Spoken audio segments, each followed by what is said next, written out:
So I just wanted to ask a question. Is it okay for me to start drinking as soon as the kids are at school, or am I just a terrible teacher? Speaking of drinking, I read that a man is addicted to drinking brake fluid. He claims he can stop any time he wants. Okay. On the weekend, Carol said to me, put ketchup on the shopping list. I tried that, but I couldn't read a fucking thing. And finally, I learnt Morse code. On my days off. Unfortunately, it's been a bit of a bane in my life because I couldn't sleep because the rain kept telling me to go fuck myself. Anyway, hello everyone, and welcome to the Black Dog 263. I'm Lee. I'm Darren. I'm Jim. I'm Elton. And this week we will see how everyone's week's been, and then we will move on to, because there was no feedback for Life of Chuck whatsoever. So we will move straight on to this week's movie, which is your choice, Elton, which was? The Laundromat. Or Yeah. The Laundromat. Yes, the Laundromat. The land where accents and bad acting go to die. Oh, it could It is be the existential dread of the Persil wash tab inside the dryer and the washing machine. The pants of doom. You have found the Laundromat. Ah, Oh, that's a bit Japanese, though, isn't it? see, Yeah, that's a bit racist. What? Yeah. No. It's meant to be Spanish. Antonio it? Banderas. Hello. Yeah. Telling you all about the Laundromat. Oh, he's because got- these shells within shells. I am Puss in Boots. Can I say this now? Go on. I would fucking die for that voice. Fucking hell. That voice did stuff to me. That was crazy. Oh my God! Is that your Dan Stevens moment? It may be, Dan yes. Stevens. What? Yeah, like we were saying about the guest when I watched Dan Stevens. Steamy Dan and- Stevens. Yeah, there you go. Yes. Shrek? No, but for you, baby, I could be. Anyway. Puss in Boots. I can't stop saying that. Puss in Boots. Anyway, so before we get to Werner Herzog Dracula and Puss in Boots explain maths to us, let's get on and find out how everyone's week's been. We'll start with you as ever, Jim. How's it been, sir? A bit hectic, frankly. Oh, really? Well, yes. A couple of weeks ago, I woke up one morning with like a pain in my back. And, Okay. kind of under my shoulder rather than my back, as it were. Hmm. And I at first thought I've slept funny, or Yeah. I've slept in a draft, because I am now of the age where you can get injured by air. Yes. And it twinged a bit, but it was fine. But I also got like a bad cough for a bit, and I've always got a bit of a cough, but I was getting quite a severe, sort of tickly cough that you can't stop coughing. And this pain kind of just on my shoulder, and it's the side, my left side, which is the lung I'm having treated. So Yeah. I thought, all right, this might be a bit dodgy. It might be just old age. Yeah. So I got an emergency appointment with my doctors, and so one of the junior doctors, who was very nice, and she said, all right, we'll give you some antibiotics, see if that clears up the cough, and see if the pain subsides, because it's not uncommon to pull muscles coughing. Yeah. But if the pain consists, we'll have to take it a bit further. Mm. So I had the antibiotics, it was like the week before last, 5-day course, quite simple, blah, blah, blah. They cleared the cough up a treat, that was good. But I still had the pain in under my shoulder. It was just getting a bit more naggy, shall we say. Yeah. So I rang the doctors again and said, because I've got, cancer, I can get like jump queues and things, which is one of the few perks of having cancer. Yeah. But she said, I'll take the detail, I'll pass it on to the duty doctor. Now, normally when I do this, I get my sort of usual doctor, and she rings me back normally in the afternoon.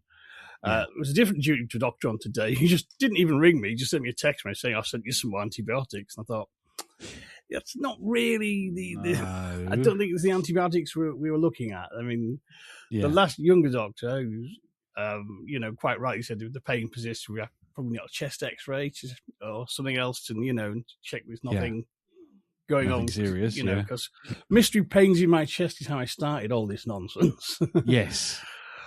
But I wasn't terribly happy. I thought, and I know that I looked up who the duty doctor was. Like it said on the prescription, like, oh, it's that cunt. It was, he was a doctor. If I'm making one, I do not see, because he's a bit of, hot fluids, paracetamol, come back if it doesn't clear up. He's a bit like fobs people off. Yeah. Well, certainly that's been my experience with him, of which older male doctors tend to be a bit like that, I found. Yeah. So anyhow, I thought, well, I'm not entirely pleased about this. So I rang up. I've got like a hotline for the immunotherapy team. So I rang them up and I spoke to a nurse there, and she says, yeah, no, take the antibiotics, but really, I'm not happy about this. Go down to the hospital, go to A&E, and tell them we sent you, and they will sort you out with a cardiogram, because apparently pains around your shoulder can be a sign of heart trouble. Oh, great. So if you're a man of a certain age, or even or anyone actually, if you're getting mystery pains in your shoulders, get it checked out, because it can. Because I had no idea about this. It can be a sign of impending like heart attack. Oh Christ. Yeah. So excuse me. Cough, slight return. But yeah. So she said, well, they'll give you a cardiogram, and they'll probably do bloods and a chest X-ray as well.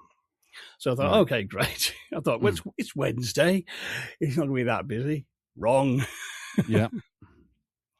But I was prepared to wait around for a while, and indeed, I was there all afternoon. Oh shit. I mean, I got seen fairly quickly, but the thing is, the A&E procedure is if you've had scans and stuff, they won't let you go until they get the scan results back. Yeah. That's where there was shall we say, a bit of a wait, and I was glad I'd brought a drink, a snack, and a book. Yes. So I was quite well prepared. Yeah. But anyhow, the duty doctor I saw at A&E, he said, right, we'll have chest X-ray bloods. He said, the bloods are all fine. You know what I mean? It's the chest X-ray looks okay. Your cardiogram's all clear. It's probably just muscular. Off you go. Right. So yeah. So home I went and feeling a lot better. And actually, my back felt better because I think partly was feeling worse because I was starting to worry about it, and sort of stress does tend to go to your shoulders and stuff. Yeah. Anyhow, that's all well good. Thursday afternoon, the phone rings. And it's that doctor again. He said, your X-ray, I went to one of the consultants, and he said there's a change on the shadowing on your lung. Can you come in this afternoon for a CT scan? Shit. So I trundled down there again. Right. And so this is about, I don't know, 2:00. Right. I didn't. This time it was much better because they actually called me out of the main waiting room and moved me to a little side room. So I had a little room of my own, with a better chair, which was good. Okay. And so I had to wait to go for the CT scan. And it's one of those weird things, because they put a cannula in my hand, I couldn't just walk down the corridor and go to the radio, where they do the CT scans. Because I've been many times at this hospital. I had to wait and have a wheelchair ride with a nurse and a porter. Because I had a cannula in my hand. It's kind of, drag it out. I'll have a wheelchair ride. You find your cabaret, I'll find your cabaret. The scan takes 5 minutes, literally. I've had them many times now. So that was all well. But then I obviously had to wait for the results, which meant 3 hours basically, as it turned out. Shit. Before someone could have a look at it, examine it. But anyhow, in the end, I got the all clear. But thank God. Because X-rays are a bit imprecise and not very good. But the CT scan showed there's nothing new going on there, so that's all fine. Cool. So I got home at 7:00, and it's kind of bloody hell. And honestly, I felt like I had jet lag, because kind of waiting in A&E is not unlike being in a departure lounge, just waiting to go somewhere. Yeah. waiting to be called. So yeah, that was fairly a fairly stressful couple of days. I can imagine. Yeah. 2 days from going kind of being quite worried. Oh God, I need scans. Then I'm fine. Then suddenly the next day, oh shit, I need another scan. It's maybe more serious. Bollocks. Shit. So yeah, so that was a fairly that seemed to chew up 2 days of last week basically and put me behind everything. Yeah. So I did the sensible thing. We had friends round. We got blind drunk for Eurovision. Hurrah! Huzzah! Yes. Which was much needed after that week, I can tell you. Yeah. That's sort of been my week. Okay, that's cool. No, I totally get it. Blimey. Okay. Well, but everything's okay. Just to reiterate, that's all good now. We're all. I think so. Yeah. I mean, I've got a scheduled appointment with the consultant who's overseeing the immunotherapy, and I spoke to the respiratory team on the phone the other day, and the nurse said he was there. She said, when you see your consultant, I say, don't be surprised. She might want you to have some other sort of scan just to be sure, possibly an MRI scan, because that's kind of more, even better than CT scan for imaging. So there may well be another scan in the future, and I still got this pain in my goddamn back. But it might be a case we just need some painkillers to get it under control. But currently, I'm on the risk of sort of saying, well, take paracetamol 4 times a day for like 3 days to see if that brings it under control. Because paracetamol's weird. If you take it, it builds up in your system, it gets more effective. Yeah. So if you've got like a persistent pain, so try taking paracetamol regularly, like either 3 or 4 times a day for a couple of days, and that often will do the trick apparently. So there you go, handy hint for pain management. Tip from the top. Watch out for them. My week was sponsored by burns. Sanatogen. Way it's going. We're going to be on bloody Werther's Originals before too long. The way this is going. Cool. Herzog Originals. Werner Herzog Originals. Look as we stare into the abyss of this packet of Werther's Originals. And is it the banana the or is it the cow? Where we are realizing our own mortality and the void that lays beyond our death. Anyway. Oh God, we're back to Life of Chuck again. Right. Anyway, Elton, how's your week been, mate? Yeah, pretty good. Jim, first off, watch out for those hot water bottle burns as well if you're using a hot water bottle, because that's a thing. Yes, yeah. I have a heated pad thing. Yeah. Nice, clean USB. No hot water involved. Cool. Good Lord, this is really turning into the old man podcast, isn't it? It really is. It is. Yeah, to a certain age, believe me, a heating pad is an essential accoutrement. In about 10 years' time, we'd be like, I got myself my very first Zimmer frame. Yeah. Oh God, those thermal underpants really sorted me out. Now let's talk about that film from 1975. When was that? 20 years ago. No, it wasn't. Yeah, go on. I can piss for whenever I want. I'm actually pissing now. I've got a bag. Right. This podcast is going to go on for 12 hours while I talk to someone at the bus stop. I'm 86, don't you know? You're not. I am. You're not. I am. Yeah. Go on, Hill. Right. Talking about getting old. 87. So, some of you may remember I had a little rhubarb patch in my old house. Euphemism. Sorry. No, actual rhubarb patch. Oh, right. Sorry. Which I used to comment on Facebook when I was on social media a bit more frequently than I am actually at the moment. Yes, you did. And visiting family, the other week when I went to a funeral, and they were all kind of missing my little banter on the internet. where your rhubarbs. yeah, about rhubarb.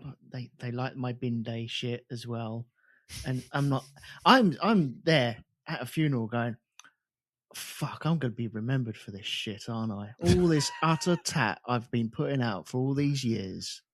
Yep, follows That's you around all I'm forever. going to be remembered for, isn't it? Yep. Bollocks. Your legacy Yep. is a patch of rhubarbb and a bin day. You're having your Welcome- Tom Baker moment right here, right? Okay. Yeah.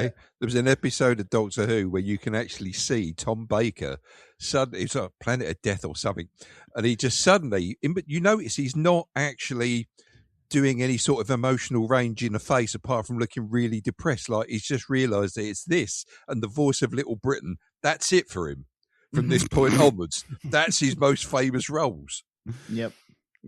That's you. Life Yep. Life of Elton. It's just going to be like Life of Elton. Just going to be a rhubarb patch and a bin Yep. and a The calendar. bin and the ice cream man's turned up again.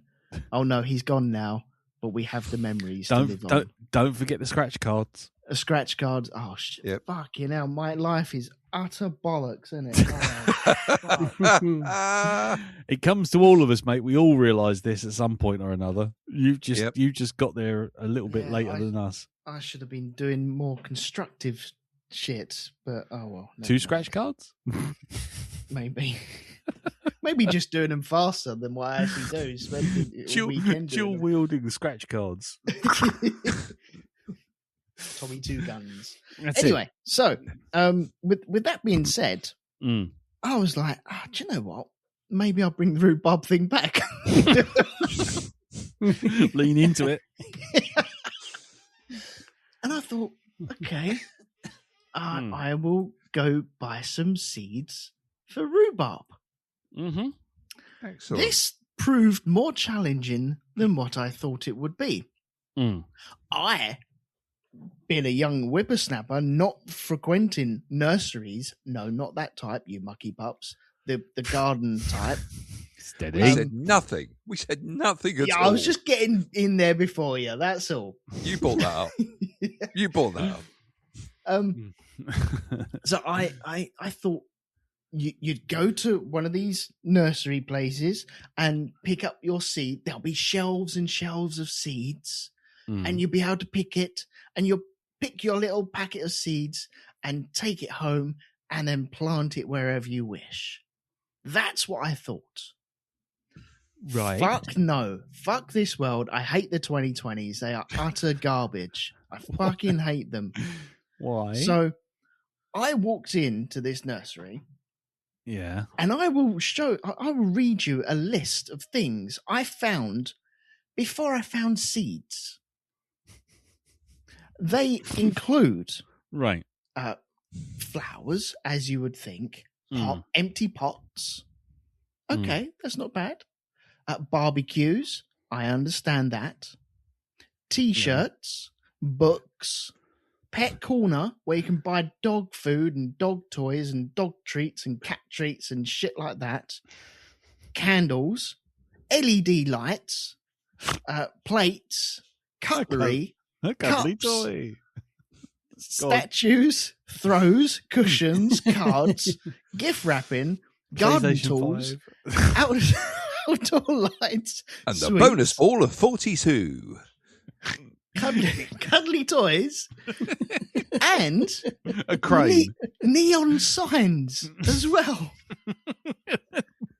Signs. All before I found the seeds. In a garden centre. They're in like the darkest corner. It's like it's a forgotten thing of, oh shit, we better actually have some seeds in this place as well because we are a garden centre, aren't we? I'm like, you bastards. So I found it, and it was I don't know if anyone's ever been in there. Cruising Records in Welling Oh, High God. Street. Yeah. Yeah. Oh, I might have. And, Yeah. and the aisles were really, really tight.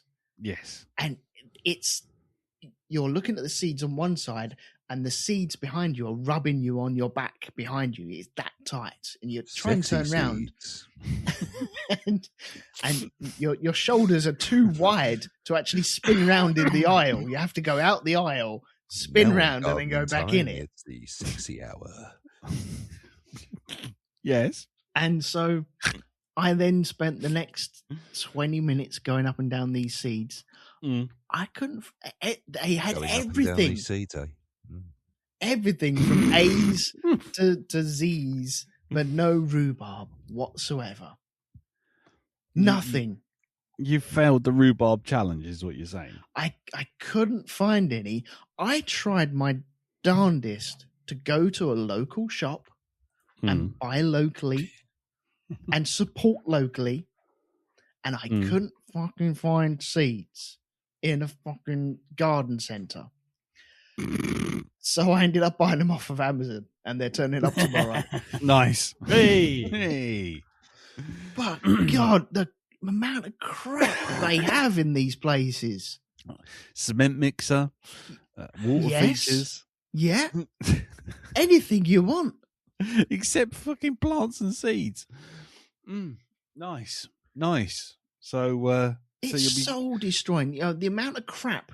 You know, when you go into W.H. Smith's, which is now T.G. Jones or something, isn't it? Something like that. God knows. Yeah. And you go in there thinking, okay, right, maybe I can buy a pen or, I don't know, a book. And it's got lots of other utter guff Shite. Yeah. there.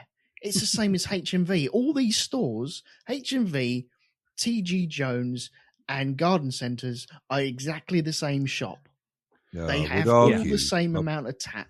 I would argue, though, that if I get a voucher for HMV, I'm still going to be excited about what I can possibly buy. If I get a voucher as a present for a birthday for W.H. Smith, it's like, you might as well have just burnt the money in front of me. You know? That's it. Just do it. Just burn. What the fuck am I going to buy? What, 40 quid's worth of magazines? Is that it? Is that what I'm doing? Depends what magazines. Tell me what Oh, you yeah. tell me what you can't get in HMV that you can get in WH Well, a Smith's. decent selection of DVDs, Blu-rays. Nope, WH Smith's. No, Yep, absolutely yep, not. yep. No, they don't Yep. have anywhere near the amount of that stuff in there. They do still in have the HMV. DVDs and Music as and well. They have music in there as well. Oh, come on, Elton. Really? WH The greatest hits of Engelbert Humperdinck. Really?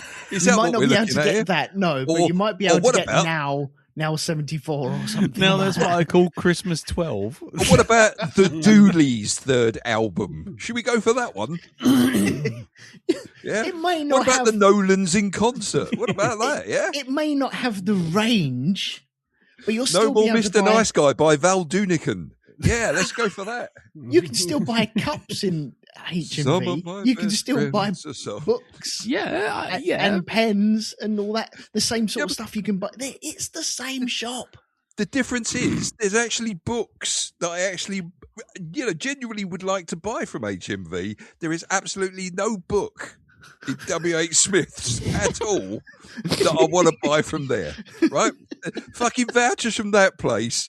It's just like, here's a holiday to the Sahara fucking desert. There we go. That's a week out there, all expenses paid, right? Okay, we've dug a fucking hole for you. You can sleep in that, and you can just go and really enjoy yourself with all the things you can do in the Sahara Desert for a fucking week. What is that, shall we say? Oh, let's see. Avoid scorpions, maybe. Maybe avoid getting bitten by snakes. That's, of course, if you haven't had your skin ripped off by a fucking sandstorm. Don't forget sandcastles, though. Oh, well, You sand. can No, make a no, bloody- no. No, you can't. There's no water in the Sahara Desert, mate. So the sand is just like, you can fill a bucket with it, turn it upstairs. Oh, what have I got? I've got a sand hill. Fantastic. But Wonderful stuff. What if you piss in the bucket first? Then you've got a pissy castle. Yes. Oh, Ah, right, yeah. fine. There you go. I You need suppose to it's- ration it's- that water, mate. Yeah. I'm not drinking my own piss. You never know. You You say might that get now. lost if you don't buy a book from W.H. Smith. Exactly. You I'm wouldn't know drinking how your to. own piss. Yeah. So what you're basically saying is W.H. Smith's vouchers are like drinking piss in the Sahara Desert. Yes, that's exactly what I'm saying. Yes. Yeah. Oh, good. See, consumer information for people out there. Yeah. Everyone Yeah. loves to know these things. The Chuckle Brothers activity book. There we go. And you can say it's a gift because it's from me to you. To me, to you.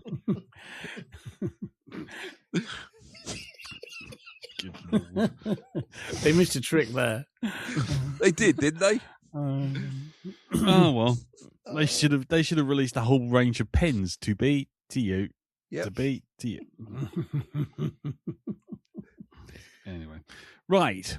So what we've established is that garden centres have everything except garden stuff in them. Yep, that's right. WH Smith's is shit, Yep. and HMV is like all three. Yeah, that's right. Brilliant. They're That's all the same store. You could buy a cement mixer from HMV. I bet you could. And it'd be one of them reggae ones, though, wouldn't it? Yeah, Reggae beats. probably a pop one, a pop figure. Yeah. Yeah. Okay. Brilliant. That was my week. I was disappointed at garden centres. Disappointed at garden centres. It sounds like someone writing into the Reader's It does, Digest. doesn't it? Disappointed of garden centres, right? I got a voucher for HMV, but I wanted to get my Piss in the Desert book for. I wanted From Jimmy W.H. Cranky's Guide to Life, and they didn't have it in HMV. Found it in fucking WH Smith's, though. Yeah, with money off. Who knew? Bargain. Book of the week. Book of the week. Yeah. The greatest one-liners from Jimmy Cricket. Fucking hell, fire.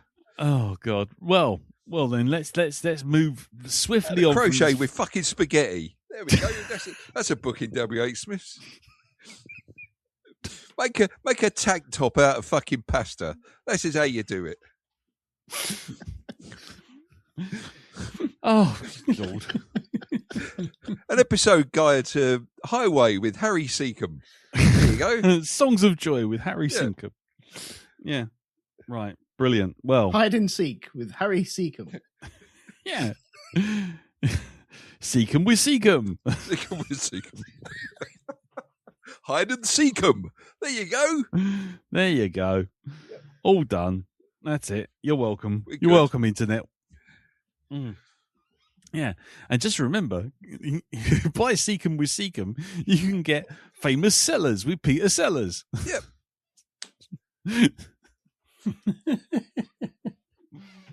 We've got wine cellars, beer cellars. Yeah, we won't talk about Millie Alcock's book. Anyway, ooh. Yeah. Best songs of We Carl need Cox. age verification to talk about that book. Yes, exactly. We have to talk in we have to muscle over. Yep. Because God forbid we should be demonetized. Oh God, yeah. Yeah. Demonetized. We'd have to be monetized first. In fact, do you know what? Let's do that. Let's become monetized so we can become demonetized. Fuck this shit. Actually, Libsyn keeps asking me if I want to stick ads on this thing. And I actually thought, you know what? I wonder what it would choose, because what it's supposed to do is it claims it can AI scan one of your content and then put ads that are Jesus, relevant. no. Can you imagine? What do you think kind of advert would go on the front of this podcast? Have you Granny ever been to Bolton. The Waco? Neaston Dildo Exchange? Roger Melly's Profanosaurus. Yeah. I dread to think. Anusol. Yeah, Are your hips inflamed? yeah. Do you have Tourette's? Then you would like this movie, I swear. Yeah. Black Dog Podcast supports Tourette's sufferers. So yeah. Anyway, I haven't done it yet because I suspect we'd make precisely nothing. Do And it. No, Do it. no. Do you know what? Harrigan. Do it. Do you know what? Every time I listen to a podcast, if I'm listening to a podcast and within the first 15 minutes they try and sell me shit, I literally unsubscribe. Mm-hmm. It's like that Tail Foundry that we were watching on YouTube, Jim. Oh, yes, yeah. Yeah, Tail Foundry, and it's like you sort of watch it, and as you watch it, it's like it gives you this lovely premise for a sort of idea for what the show's going to be about, and then they spend the next 10 minutes trying to shoehorn that subject matter into them selling you their artwork, and it's just like, no, fuck off. I'm coming to you for a little bit of a story time, not buy our shit time. So yeah. Anyway, speaking of buy our shit, now let's move over to Darren. Hey, Darren, what shit Right. have you been doing today? Well, nothing from W.H. Smith's, that's for sure. Really? Okay. Yeah. So, just a couple of things from me. Okay. Tomorrow, Wednesday, Mm. quite a big day tomorrow. Really? Because a series I've been following for the last 5 or 6 years comes to a screeching halt tomorrow, and that's the very last episode of The Boys. Right. Oh, Yeah. it's going to be interesting to see how they round this up and just finish it. I'm not hearing good things at the moment. You're not? No. Right. I haven't watched the last 3 episodes, so I'm kind of a little behind at the moment. But Okay. a lot of people are in the same boat of all going, how the fuck are they going to wrap this all up in one episode? Yeah. And the words Game of Thrones season 8 finale are starting to get bandied about, and the showrunners kind of going, you're doing the excuse version of you're holding it wrong or you're watching it wrong. Well, I will say where that's concerned, there are, because I mean I've sort of like posted on various groups before, sort of like liked 1 or 2 posts from various people, and there seems to be this same 3 people going about 3 or 4 different groups posting the same shit about how we started off with a superhero odyssey and now look what we've got. And it's like, A, you've never read the comic. 2, you haven't actually watched the series. You've obviously watched some clips on YouTube rage bait. because you just don't understand the journey that this has gone through. But it's the same, and people have started noticing this as well. It's like, oh, did we see this comment on the other group?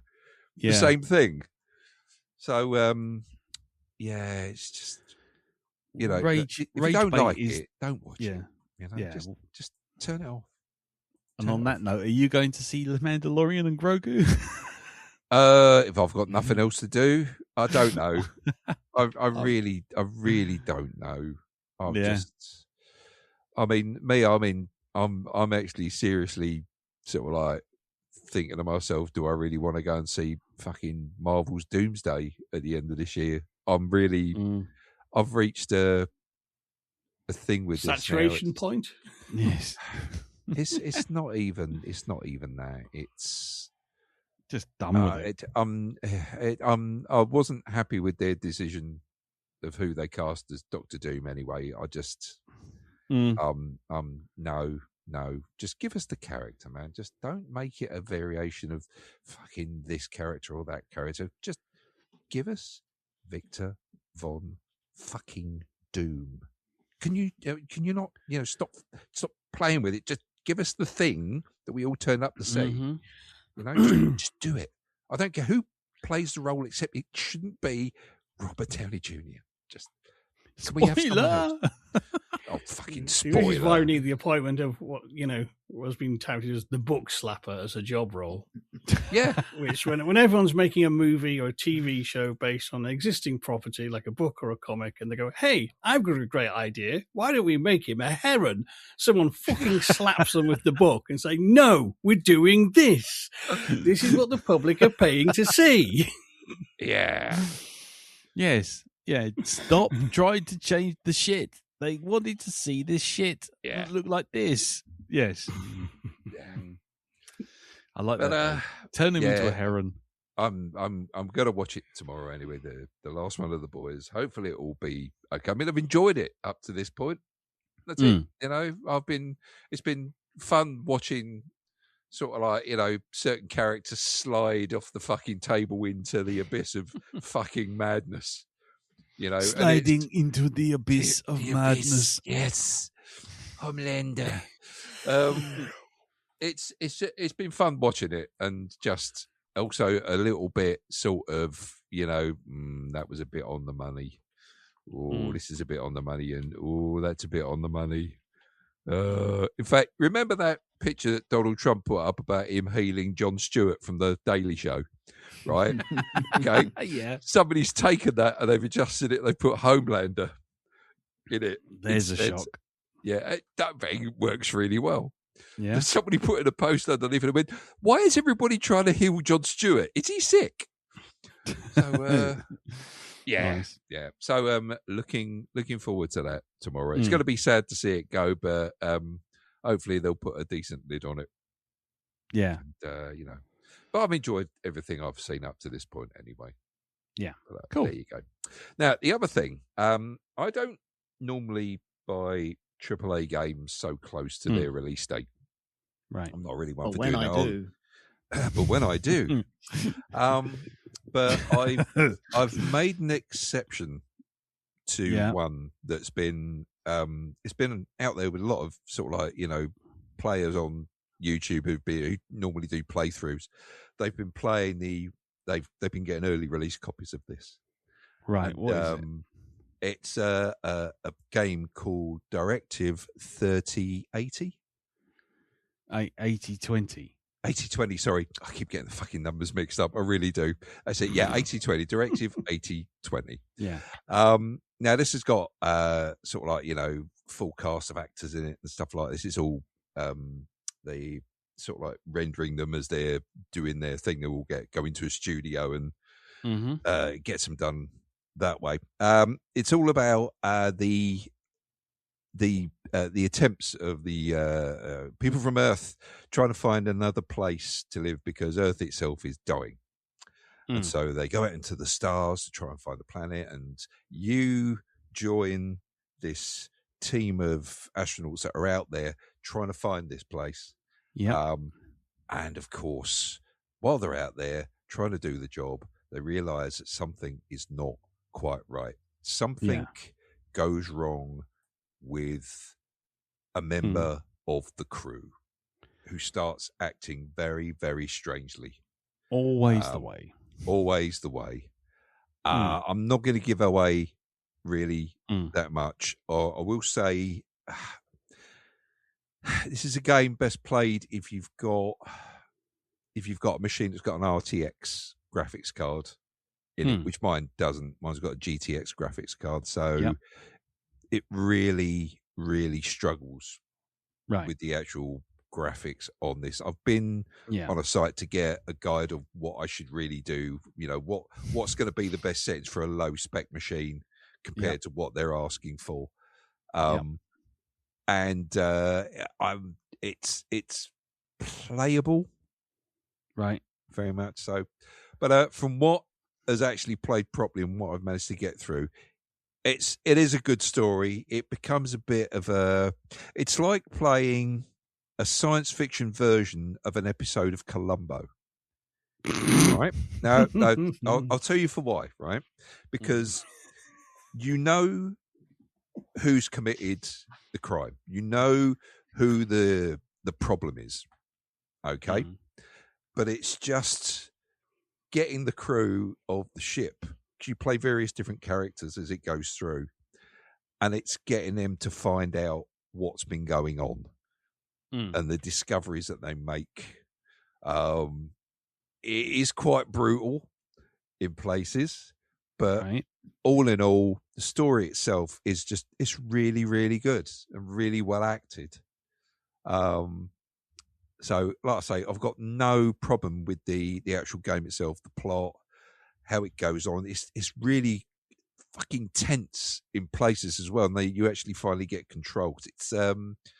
It's I don't know if you've heard of the game called The Quarry or Until Dawn. Yep, it's the company that did those. Dark Island or Dark Isle. Dark Pictures, I think the actual name of the company is, but they've done quite a few games that are like this. set in sort of like contemporary times. Is that the parkour one?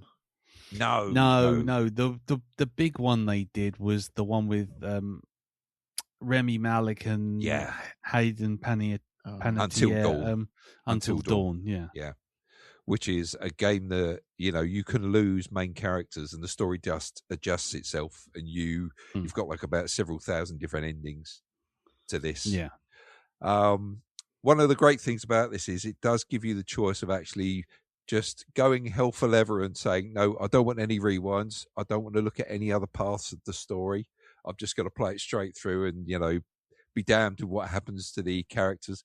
Or you can choose the option that I chose, which is you get rewinds if you really need them. I've tried to avoid them as much as possible, but it's just sometimes the game just doesn't react quick enough for me doing button pushes because it is so resource heavy.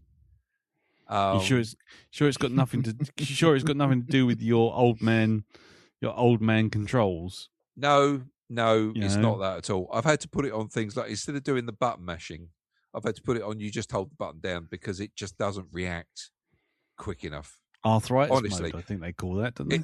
It's like going through a Flickr book, but having every 6th page removed. So it jumps like that. It's really, you've just got to have the right resources to play the game. But apart from the actual resources itself, the game itself, just really, really good story-wise. Like I say, when it comes to you actually moving around, then you find the game runs better. Yeah. But it's when it goes to the story parts and it's all the sort of like the movie style bits in between, those really, really take a lot out of your machine. And they just stutter quite a bit to the point where you get bits of the vocal work coming through at normal speed, and then you see your character or the characters mouthing these things, and the audio stops until the physical act of mouthing those words is finished. And then it goes to the next line from the next character. So, I mean, I can see why it would be off-putting, but if you've got a machine that can handle it, I mean, we've seen the playthroughs on people who've been doing on the machines that really can handle this without a problem. And it is superb. It really is. It's just so smooth and lovely. And it is just like, it is pretty much an interactive movie. Nice. But there you go. So, if your machine's not sort of like, really big and hairy chested, you might want to wait a while for it to come down in price. I think or it's just only get it on the PlayStation. Yeah, something that can handle it. Do that, and it is out for. I think it's out on all formats. Yeah, as well. Yeah, so definitely. There you go, and that's me. That is you, and this is me. This is me. Yeah, nothing for me really. Two things. One, we started watching the second season of Rivals. Oh, right, okay. Yeah, two episodes in so far out of the 3 that were released last week. If you like Rivals, you're in for more of the same. We do. It's trashy. It's silly. It's funny. It's good. It's good. I enjoy it for what it is. But I will say that it's been so long since the last season that the first episode was basically me and Carol pausing the thing and going, right, so she's shagging him, he's shagging her, she thinks that he did this, and it was like two old folks sitting on the sofa going, oh, what's his relationship with that? What's he going on about? Oh, yeah, okay. He's having a sham marriage with her. Blah blah blah blah blah. It's like a theme forming in our episodes. Now, it is. The theme is we is old. Yeah. So that's okay. Like I say, nothing outstanding to really point out. It's just it's there. It's if you like it already, you're gonna watch it anyway. You don't need me to recommend it. And if you're never gonna watch it, ditto. Nothing I'm going to say is going to convince you. Did watch the 3rd season in inverted commas of Good Omens. Okay. There's a third season? I thought they only did 2. Well, they did 2. Then Neil Gaiman transpired to be a bit of a wrong'un, to say the least. And then Amazon scrambled like fuck to sort everything out, and they never finished the season. And basically, they took all of the stuff that they got and crammed it into a single 96-minute episode and turned it into a movie and just called it Finale. Right. My opinion of it is not Carol's opinion of it. She liked it. She watched it. She enjoyed it. She thought it was okay for what it was. My opinion is always stemmed from reading the book, which is I really, really, really enjoyed the book. Same here. So the TV show did nothing for me. Right. And the second season was even less of nothing for me because I really found it was kind of like, what are we going to do now? What are we going to do now? And they just tried to make stuff that wasn't in the book and just extrapolate onwards, but without Terry Pratchett now around, the story was just a bit, and it became sort of like your Neil Gaiman standard Sandman. Oh, aren't we all quirky, wearing funny hats and being personifications of various gods and deities? Dodgy as well. Oh yeah, he's dodgy. Yeah. Okay. Yeah, I mean he's apparently he's trying to sue the victims of his shall we say of his indiscretions, because I don't want to get into what he's doing because it's just not worth it. But he's trying to sue them now for breaking the NDA and coming forward to the police. Oh. So yeah, you know, never let someone dumb down or punch down any further. Like, fuck me. Seriously? Yeah, seriously. He's trying to sue the victim because the victim broke the NDA. Anyway, crazy. He's a scumbag. That's like the story I heard today, right? Apparently, Elon Musk is trying to sue OpenAI? Yeah, because he said they're doing it for money and not for the betterment of the human race. I burst out laughing when I read that. I said, I thought, you sorry, who's accusing them of what? Ketamine's a hell of a drug, my friend. Fucking hell, isn't it? Yeah. Apparently he's losing the case as well. You're pleased to hear. Yeah. Who? Neil Gaiman or Elon Musk? You, it'd be best Musk, but it'd be best if kind of both sides in that one could lose. Frankly, as both Salon and Elon Musk, there are two problems that could be solved with a fucking guillotine. Frankly, yes, yes, yeah. Throw a bit of protein to the masses.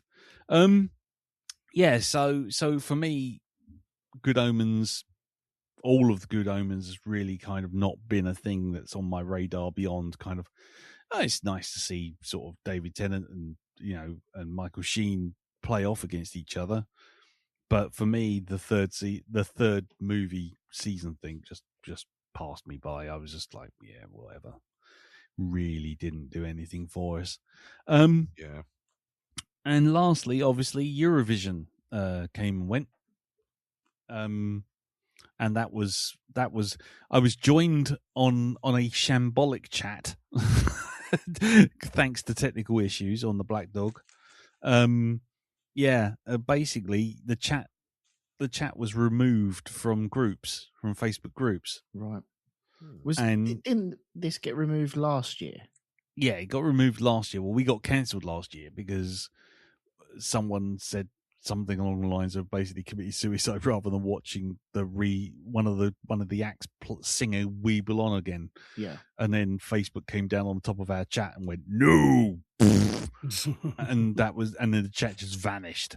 So that was that. But no, they've turned off chats for Facebook groups, so you have to now create a quote unquote community chat inside Messenger, and that's fine, except it doesn't fucking work because, as we found out, I set it up and there was like 8 people trying to get onto to get into the chat, And initially, it was just me and Adrian, Mighty Zim, talking until people slowly kept coming online and going, "How do we get into this fucking thing?" And it was just, but it did eventually get going, and we did get to watch it. So and fun time was had by all.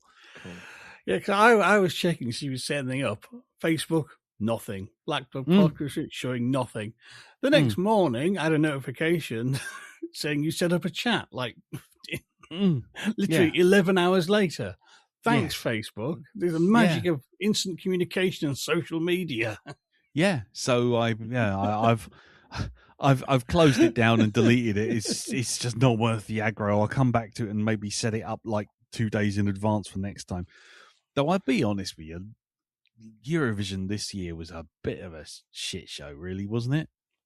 I mean, even by Eurovision standards, it's just like it was just a. Well, someone in the chat, and I can't remember who, so you'll have to forgive me, said that the overarching theme was greasy men looking out of windows moaning about their mothers, and I think that's kind of accurate. It was like for every one pop song. No, look at me, pop song, popular music song. For every rare beats, there was like 8 weebly wafer thin men standing in boxes going, it's terrible. I'm glad I missed it this year. And at one point, one of them was singing to their mother in a shawl, and the mother was appearing like the big giant head from fucking what was it? Zardos. Zardos. Yeah, Zardos, or the or the or the sentencing scene from the beginning of Superman 1. Guilty. I mean, and yeah, it was just generally a bit wishy-washy. And then there was some dodginess with suddenly Israel, who were in the death slot of the running order. Yeah. Which rarely ever gets any votes, just because it's like 3rd or 4th. Suddenly came storming in with 300 points out of nowhere. Yep. And it was like, really? And you could almost hear like all the jury kind of rubbing out the numbers, kind of going, fucking hell, someone's got to beat them. And sure enough, in come Bulgaria, and that was the end of it. Yeah, it wasn't a bumper year. So no skullduggery done behind the scenes there then? No. Well, so last year they changed. This year they changed the phone voting because of suspicions of skullduggery last year. Yeah. Oh, yes, I remember hearing about that last year. Yes. But yeah, if I tell you what, I since Eurovision's finished, usually on the radio, usually on the BBC, they does sort of recap a couple of the winners and stuff like this, and a few of the older tracks that were played during that thing. And I honestly, genuinely, out of 26 tracks, couldn't tell you any of them. Not a good one amongst them, really. The one that won was okay, but wasn't what I call a prime year. The one from Sweden looked like she stepped out of Mortal Kombat, which was quite funny. And the guy from Greece who turned up in a tiger costume and sort of danced up and down like he was trying to sell kebabs, that was quite funny. But beyond that, yeah, there was like 3 which I would say were for the dads, quote unquote. And the rest were just weebly wet men going, oh, I'm stuck in a box of emotions looking out at my mother. Help me. There was a lot of standing on boxes. Lots of standing on boxes. Yes, lots of standing on boxes, lots of standing on plinths, lots of standing on slopes, and at one point one of the guys got stuck in a box of mirrors, and it was too much. So did the cameraman. So did the cameraman, and the cameraman fell over, and the signal all went off, and yeah, and they're like, "Oh, I don't think they'll like that." And it's like, "Oh, yeah, well, didn't anyone think that maybe bouncing radio signals inside a fucking box of mirrors might not work?" I don't know. Do your tech run a bit better? I don't know. Anyway, yeah. So overall, was my general consensus. I'll try and get on next year. It just It's didn't work okay. for me this year. No, I don't blame you. Don't blame you. Our one got 1 point, and do you know what? It bloody deserved it because it was bollocks. But yeah, but like I say, it was a bad year all round. It was bollocks all round. Oh, and I tell you what, if you do get a chance, look at the guy who was the Italian entry, because it looked like they got someone in who used to sort of cosplay as Action Man about 70 years ago, and then turned him into a lounge singer, and then realized he was going grey. So to appeal to the sort of younger audience, they spray painted his hair black and spray painted his eyebrows black. God, no. It's like someone tried to draw on their Action Man with some marker pen. Oh, And no. it's a bad look. Did he have gripping hands and eagle eyes? Yeah. And It was very much when you ordered Julio Iglesias from Timu. yes. Mum, yeah. can we have Julio Iglesias? We have Julio Iglesias indoors. At home. Yes, we have him at home. But it Yeah. had this weird, elaborate storyline, which I think the chorus was, "I'm sorry, I should have took my wedding ring off when I punched you." Yes, that's about the size Or of something it. like that. I don't. Yeah. Oh, the song of newlyweds. Yes, Yeah. yes. It was the song of it was about newlyweds, wasn't it? And It might have been. It might have been. Yeah. Yeah, I haven't got anything else to say about it really. It was just a bit the whole thing could have been summed up with the sound of a deflating balloon. The only thing that was actually any good at all about the whole thing was they got back previous winners from the last like 20, 30 years or whatever, and they made each one of them sing a different song. So at one point, you actually had Lordi from Finland singing Brotherhood of Man. Really? Singing Save All Your Kisses for Me, which was absolutely the kind of madness I was hoping for from the fucking main show. If you want to see a zombie, a demon, two mummies, and a ghoul from beyond the grave singing "Save All Your Kisses for Me," then that's the moment for you. Did That they do last the 10 dance? minutes. Did Yeah, they, yeah, with it was the all thumbs there. and the belts, and you know. Yeah. I don't know. I don't know. I don't think they went. Don't think they went full into it. Oh, But that whole bit there, that was like 15 minutes of what I thought was prime Eurovision. But it was just before the voting, so it was like by that point everyone just wanted to go home. I think Graham Norton's blood alcohol level was about 75 parts per billion. he was gone. But yeah, that's that. Anyway, right, we'll leave it there. As I say, we got no feedback for Life of Chuck at all. Nil point. To keep the theme going. So we'll leave it there, and when we come back, we will be unpicking the Laundromat. Roll the jingle.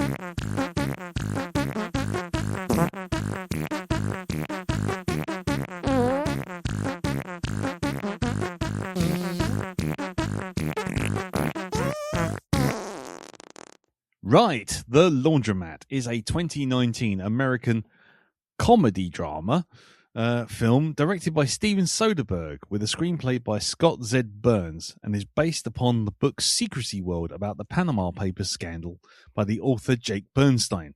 The film stars Meryl Streep, Gary Oldman, Antonio Banderas, Robert Patrick, Jeffrey Wright, David Schwimmer, Matthias Gornhard, James Cromwell, and Sharon Stone.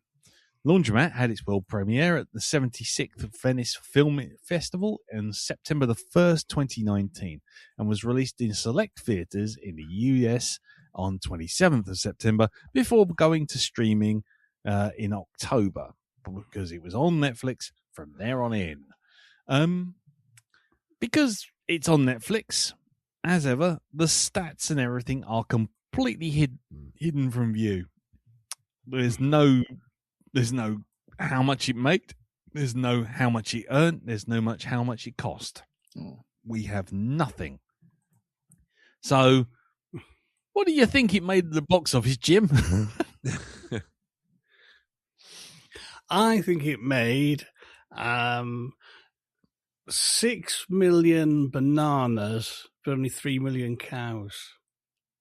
Of course. Darren, what did you think it made? I think it made 26,000 company transfer forms. Okie dokie. Elton? And it made the following statement. It is with regret that any inconvenience that this event may have caused you. We thank you for your continued trust and, Blah, blah, blah. Well, actually, you're all wrong. What it actually earned was at least 2 black market corneas, several hearts, a lung, spleen. I wasn't ready for that. But we'll get to that in a minute. Right. Okay. So we are on the non-spoiler section. So we will go round and we will do non-spoilery reviews. Elton, you picked this, so you go last. Yep. Cool. So we will start with you, Jim. What did you think of the Laundromat? I sort of enjoyed it. Not so much a film of two halves, but very much a film and an ending. Almost like an anthology film, but you do need to go back to film school, watch some proper anthology films, and learn how to you weave these things together properly, please. Yes. But yeah, it's a film of sort of odd contrasts, I think. Okay. I think enjoying it is watching it is quite fun. It's when you get when you get to the end, you're like, but actually, how it all turned out. I sort of feel I enjoyed it, but definitely less than the sum of its parts, and probably a missed opportunity for the subject matter it was dealing with. Okay. Cool. What about you then, Dal? What did you think about it? I really enjoyed it. I was quite taken with the film, especially with the way it was narrated. I think that's the thing that sort of like, I did like that. Right. So, but in general, there was one bit that just suddenly knocked any kind of comedy right out of my fucking system. I've got to say that. I suddenly didn't find it, darkly funny at all at one point, and I was quite horrified. Right. With something that happened in it. Okay. Yeah. So, because if this is indeed based on a true story, then what the fuck? Well, it is all true story. Yeah, it is. Yeah. But in which case, which I will discuss later on, but the implication is just, so that actually happened, did it? Mm-hmm. Because Jesus. Anyway, we'll come to that later on. But in general, I really enjoyed it. If you can say that about this kind of film, I just thought it was well done. I was engrossed throughout the whole thing. Okay. I know it was like different stories and everything, but I really got on with this film. Cool. Okay. For me, I found it utterly insufferable bollocks. Right. There's a type of film. In fact, I tell you what it reminded me of. It reminded me of awards ceremonies, where, with the barest grasp of a subject at hand, a star will stand up in front of everyone and extol whatever virtue that they want to push for 3 minutes before the band strikes up, and it gets the views and it gets them a sort of like a bit of kudos. But when you dive into what they're asking and what they're saying, you think, actually, you don't actually know what the fuck you're talking about. You just wanted to have your wipe a tear from the corner of your eye, make a pose, say, God bless America, let's help everyone, God bless every one of us, and then go back to your fucking millionaire mansions and not give a shit about anything. And that was this film for me. There is another film, which I will cite later on because it's a bit of a spoiler, which does pretty much the same thing, and in my mind does it better because it knows the absurdity of having big name stars talking about, oh, it's terrible how the government takes money from us all. It's like, the system's rigged. It's like, yes, it's rigged. You're very noble, very, very noble. But are you going to pay more tax? No, you say. You mean you've got an accountant somewhere on Wall Street, you say? Well, then take your insincerity and go fuck yourself. And that's how I felt, especially the ending. That fucking monologue. But anyway, that was me. I was not impressed with this film at all. Elton, what about you? I enjoyed this. I watched it twice because the first time I watched it, I came away going, it's trying to be like another film, and I'm worried. I don't think I'll be spoiling anything because it seems very similar. Okay, it might be the film I was thinking of. So go on. Okay, The Big Short. Yes, that's Okay. exactly what I was thinking of. Yeah, and I think the first time I came away going, The Big Short. This is not. It's trying to be like it, but it is not. Yes.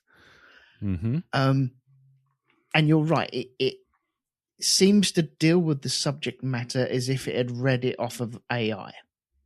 Yeah.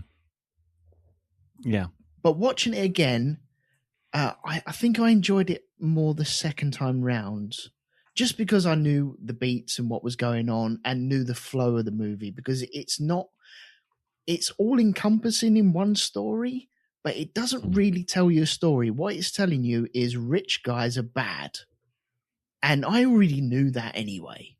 And so I come away from this movie not learning a single thing. No. And I think that's the missed opportunity where I could have learnt something from it. The Big Short, I came away thinking I learnt something, because that's a very complicated movie to understand. Yes. I'd love to do that one day. Yes. And just to actually try and drill down into what shorts mean and just understanding that movie. You think you get it, and you walk away going, I think I got that. And then you try to explain it to someone, and you're like, I don't know this at all. Well, we might get to that in a minute, because that was going to be some of the things I brought up, but I was going to bring up. But cool. Okay, so that's basically three positives and one absolutely not. Yeah. Yes. There you go. That's quite the range of views. I'm liking that. That's good. So, on my own, I'm going to stomp off into the into the spoiler zone. We must draw a line. Yes, a line must be drawn here, and no further, and I will make them pay for what they did. So yes, we will draw a line under this. We will go into the spoiler zone. If you've not seen this film and are interested in the Panama Papers and whatnot, then by all means watch the film first and then come back here, because we're going to spoil it all. I know that for a fact. Whether or not that helps you or not is another matter, but we'll give it a go. So, okay, here we are into the spoiler zone.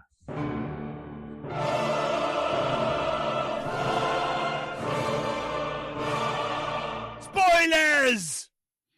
Shut up, Wesley. Yes, here we are in the spoiler zone.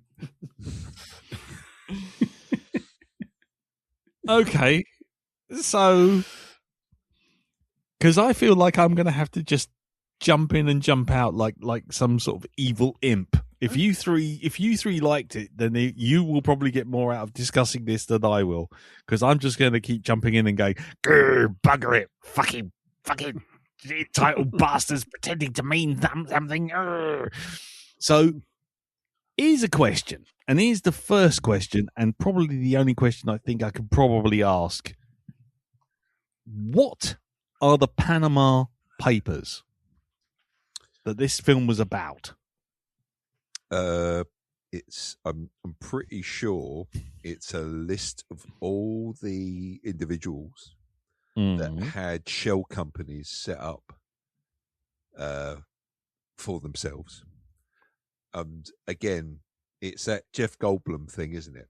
You know, you were so busy worried about if you could, you should, or if you would, you should ask yourself if you should. Just because it's legal doesn't mean to say it's a good thing, right? And I mean, if you listen to where the problem you have with this is the fact that there are big name stars in this doing this thing, telling this tale of how rich people, this is how they get richer because of dodgy side hustles like this. They do actually mention something about that at the very end of the film. Oh yeah. How, and I'm thinking to myself, are you sure you want to be admitting to this? Is this real that the director's actually got 5 of these shell companies set up? In which case, it's like, you're not concerned at all? Because it's legal, and because partly it's a joke, because they're working for they've got insurance companies. The films get insured, and so the insurance company is technically what's the shell company within a shell company within a shell company. That's how they're getting around it. Yeah, because technically it's true. By having the film insured, they're part of the problem. But acknowledging that you're part of the problem doesn't make you not part of the problem. Winking at the camera and going, "We know," doesn't actually get rid of it. I can see the irony in this. I really can. But stepping around that bit for a minute about how the film was structured, and I mean, like I say, I enjoyed it. I thought it was my kind of quirky, But Jesus Christ, the bit in it that really brought me up short, was the bit about the head of the Chinese police force. Oh yeah, about that bit when you see somebody getting their eye cut out. It's like, fuck. Yep. And the whole thing of, you would think that they would kill them before they did what they did. And it's obvious they had their organs removed while they were still conscious. If the whole thing of this is not bad enough. And it was that when they had a go at cutting the eye, and it's like, I'm not finding this so much of a dark comedy anymore. This is serious shit now. Yeah. So, that was a bit that brought me up a bit.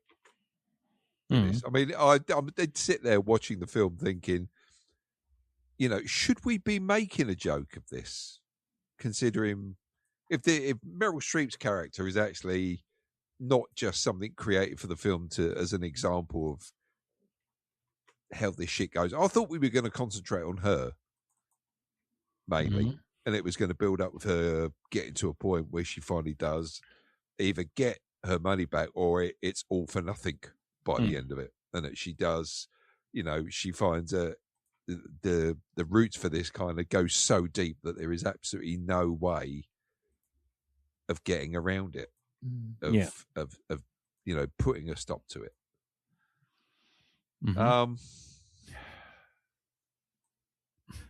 So yeah, I still, like I say, I still enjoyed the actual Antonio Banderas and thingy.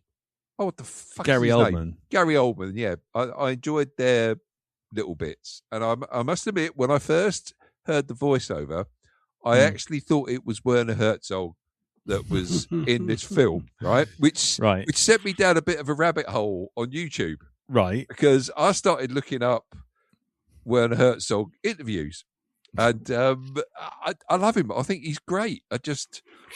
He's got such a fucking off kilter way of looking at shit, right? Yeah. And whereas I've seen him in things like, The Mandalorian, and it's his delivery is very much. You will bring us the child. Yes, you will bring us the child. Yeah. I will stick a straw in him and he'd drink him like a juice box. It's like in interviews, it's different. And that you can see he's got a sense of humour. And he told a story just a very quick story about the fact that he's done about 5 movies with Klaus Kinski, who he is, as he's fucking nut. For anybody who doesn't know Klaus Kinski, he's a very, very intense actor, right? And it's like I am intense, and this is my excuse of being a bit of an arsehole to people. Mm-hmm. Right, and they were on the set of one film, and it's the film about it's where they're trying to get the boat across the mountain. Fitzcarraldo. Yeah, it's where he plays a guy in the white suit.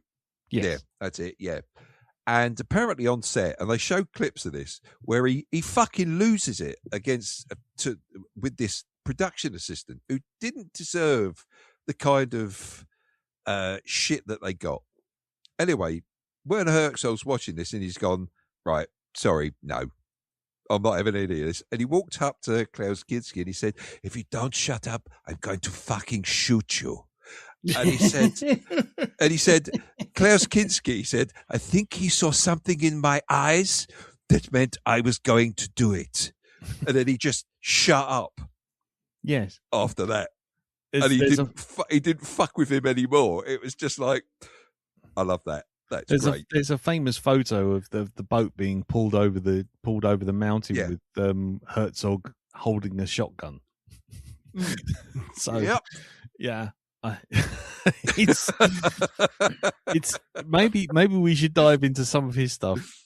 Oh, we should, because I think it's got to be an Aladdin's cave of stories and stuff like this.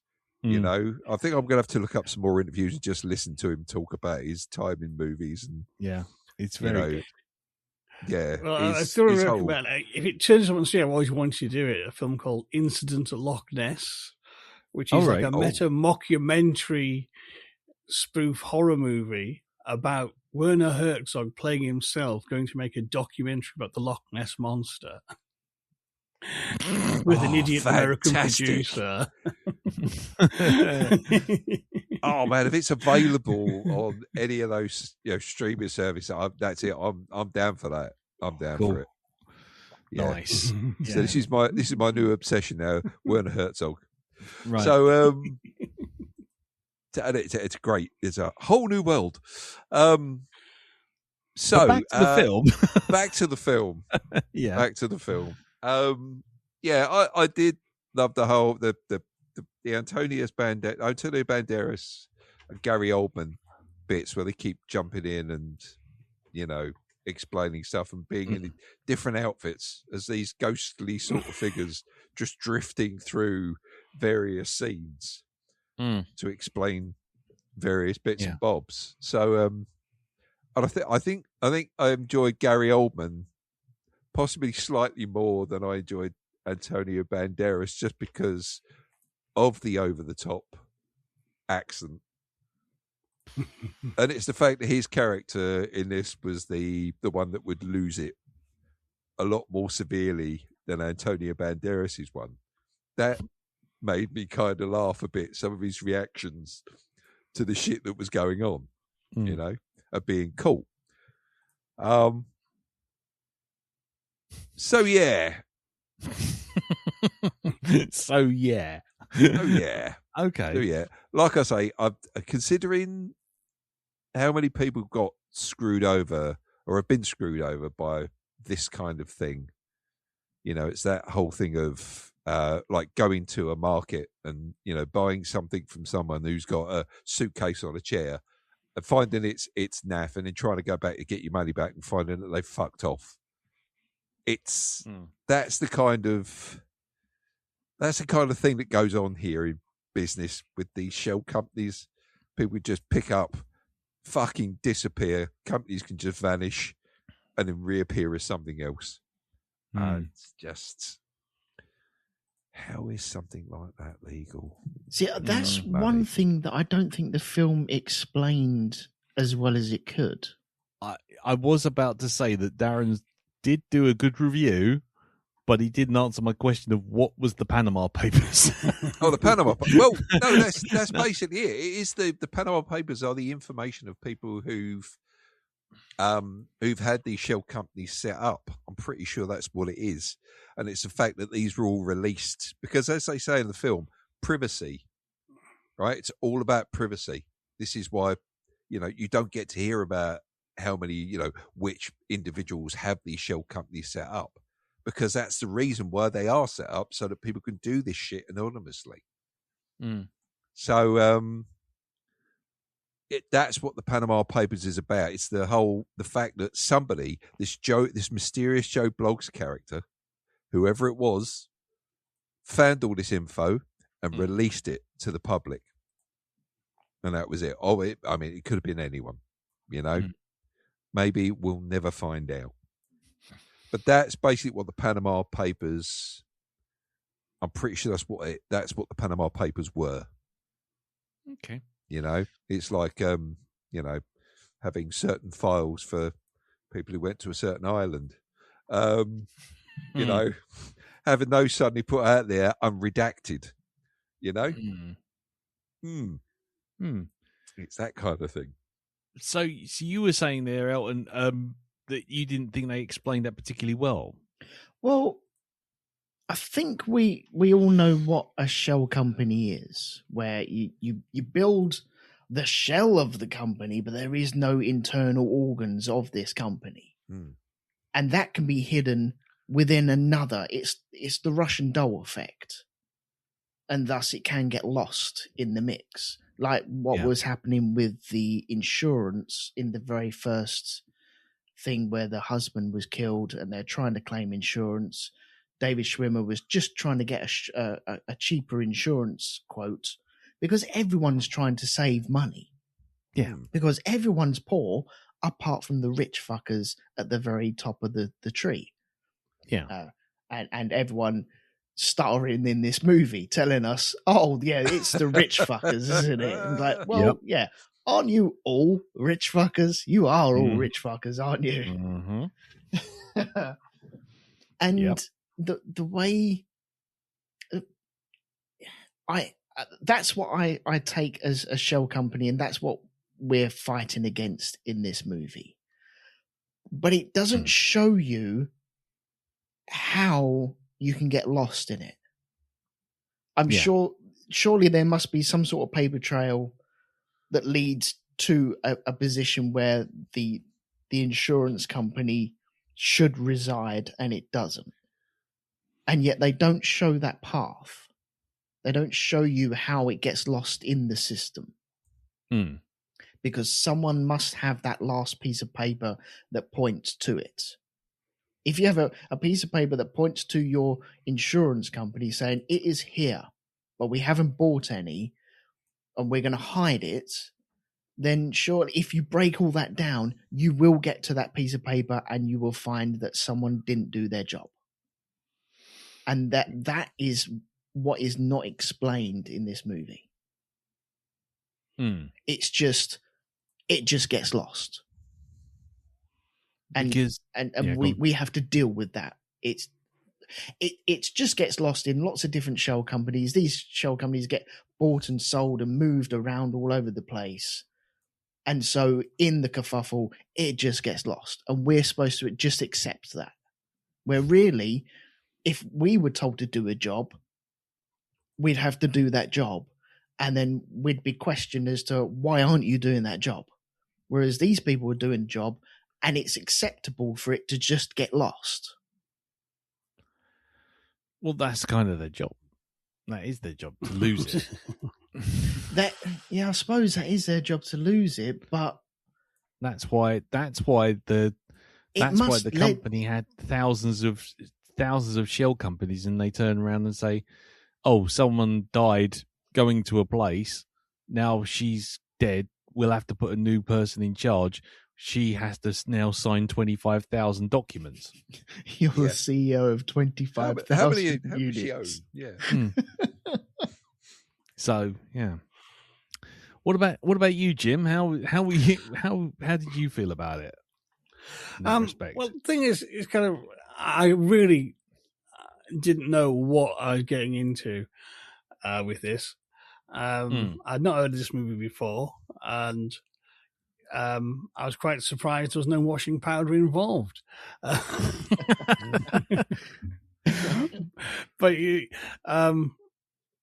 But like, crucially, the title is very opaque, and the film doesn't really explain the title very well.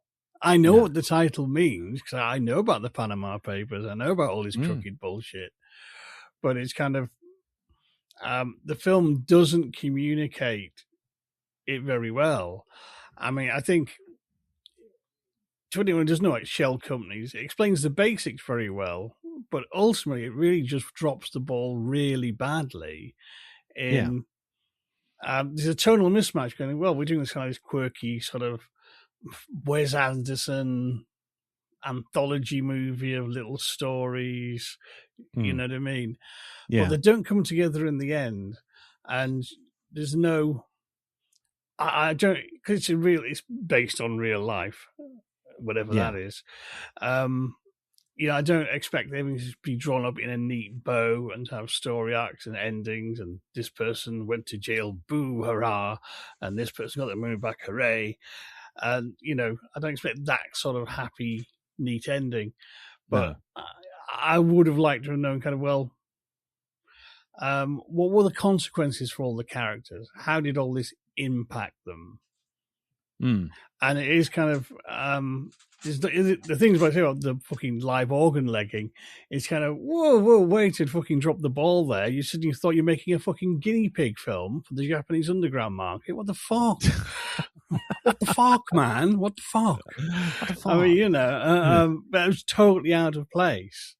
And there's lots of things that it just doesn't pull this shit together. In terms of sort of political or financial satires, this is the Love Actually of those sort of films, because that's the same problems. Yes. It's oh yes, we're telling an anthology film and all these little stories, and they, you know what, they don't weave together in the fucking slightest. And much like with Love Actually, it all builds up to Christmas, then it skips over Christmas and ends. Yep. This lacks a final story to pull all the threads together, to give you some sort of resolution, some sort of scale, some sort of impact. And instead, we get Captain Exposition in drag as Lady Liberty. Thanks a fucking much.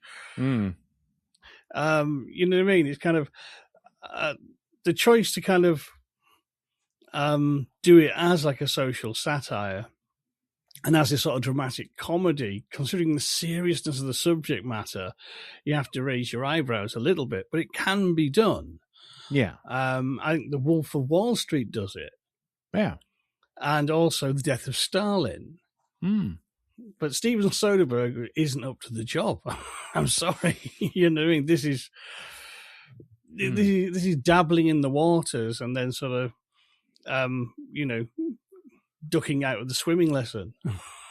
yeah, paddling in the shallow end, isn't it? Really? It's really. I mean, it's got a great cast. I mean, I think most of the film works quite well, but I expected all of this sort of come together somehow, rather than we have big man from Sweet Tooth. As Marcel Wallace, I believe. He had a suitcase. But his story is just, he's in shit with the three women in his life, the end. Yeah. You know what I mean? There's no future consequences. And it's kind of things like that where kind of this sort of thing would work better. You get a scale of what this shit's doing to people who are very disparate and unconnected. And it was a chance to sort of show the ripple effect of this bullshit on different people in different places, on different levels of society with different issues. And it just really drops the ball so badly at the end. Yeah. Yeah. And also it's kind of, I can see, if we do this as a dramatic comedy, people will go and see it and they will learn something and it will open their eyes. And that's what he was going for. But unfortunately, you've made a film that's smug and trite and with the illusion of depth, which is lapped up by fucking upper class bullshit merchants. And you're preaching to the choir. And I'm sorry, I've heard this song before and you're singing it badly and you missed off the last verse. Yep. Exactly. I mean, I couldn't agree more. I tell you what it reminded me of in terms of how smug it felt. This is my one rant, and then I'm going to stop because I will otherwise won't stop. Do you remember when Gal Gadot sang fucking Imagine over lockdown? Oh, God. And it was so smug. I'd just forgotten about that, and I was being reignited again. Thank you very You're much. fucking welcome. You made me watch this film. This is not a tit for tat, I'm afraid. This is nowhere near. This is not a democracy. No, the thing is, right, to use The Big Short as a good example, The Big Short is trying to tell about like subprime mortgages, how the mortgage industry essentially collapsed because of bad debt and bad debt getting out of control. And what they did was they did this little kind of clever little thing where whenever it got into the complicated maths, what the director would say would literally be like straight to camera and go, "You're not going to understand this. We'll give you the basic plot points, and to do it in a way that you keep you interested, here's Margot Robbie in a bubble bath." Mm-hmm. And it will cut to her and she'd go, "It means this, this, this, and this. You don't have to worry about the rest of it. Now fuck off out of my bathroom." And it'd be like, right, fine. And then it'd cut to someone else later on doing something very similar, like George Clooney walking around a sort of, was it George Clooney walking around his house with a coffee cup or something, and he goes, blah, blah, blah, "These are the only bits you really need to know. Bang, bang, bang, bang. Now get the fuck out of my house. I'm having a coffee." And it would do that sort of thing. And that's funny because what it does is it gives you the short, sharp shock of here's the information you actually need to know, and now you can carry on with the rest of the story. What this film does is it tries to go big by showing you all these things that are happening around the world. And as you say, Jim, it doesn't tie any of it together. But what it reminds me of is things like Joaquin Phoenix at the fucking Oscars going, "We have to save the people of the Amazon." And everyone goes,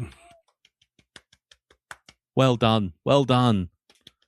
Or fucking Sean Penn turning up and going, "We have to make sure that children are protected," or something like this. And everyone goes, "Well done, well done." And then what they do is they pick up their fucking $20,000 a bag, gratuity bag, go, "Thanks very much. Where's the party? By the way, have you admired my $10,000 dress I'm wearing?" It's like, fuck off, you bunch of insincere cunts. Mm-hmm. And the problem with it is, if you're going to tell that story, if you're going to tell the Panama Papers or anything like that, fine, you can do it. You can do it with like with Big Short did with subprime mortgages. You can do it with humor by making the humor accentuated and making a point. And, in this, what it was, doesn't Gary Oldman do a funny accent? And isn't Antonio Banderas super suave until he's not? And then, oh, by the way, here's Marcellus Wallace having problem with, bitches be crazy, aren't they? Oh, by the way, I've fobbed them all off with some money. And then it just goes, the money's worthless. Da, da, da, da, da, da. And it's like, so what? That was a shaggy dog story for 20 minutes to tell us that basically people move money around. And it wasn't a funny story either. It was just a story. And then it does the whole thing with the Chinese murder vans and all that kind of stuff. And it's a bloke just sitting in a hospital or a hotel getting drugged. And it's like, oh, yeah, he got drugged. But, you know, he was British and he was trying to corrupt us. Now I tell you what we'll do. We'll go tell the secret police. And the secret police say, yeah, thanks very much for telling us. Now we're going to have you. And it's like, brilliant. And all we do is, to tie it all back together, we have Gary Oldman with his comedy Werner Herzog voice go, we might have told her something about going to France and buying a mansion. We might have told him about going to China and getting a shell thing. But we did not understand that they would do these things. We just advise. It's like, brilliant. So what you've just said is you've just wasted 20 odd minutes of my fucking life to tell me that basically these guys in Panama would give bad advice and things will go wrong. Brilliant. And then what happens is you have fucking Meryl Streep in the world's worst fucking blackface since bloody... Since what was it? Fucking hi Kez, hello Kez. I mean, what was it? Fucking It was Bo Selector, yeah. Oh, Selector. fucking It did remind me a bit of his impression of Mel B, actually. yeah, exactly.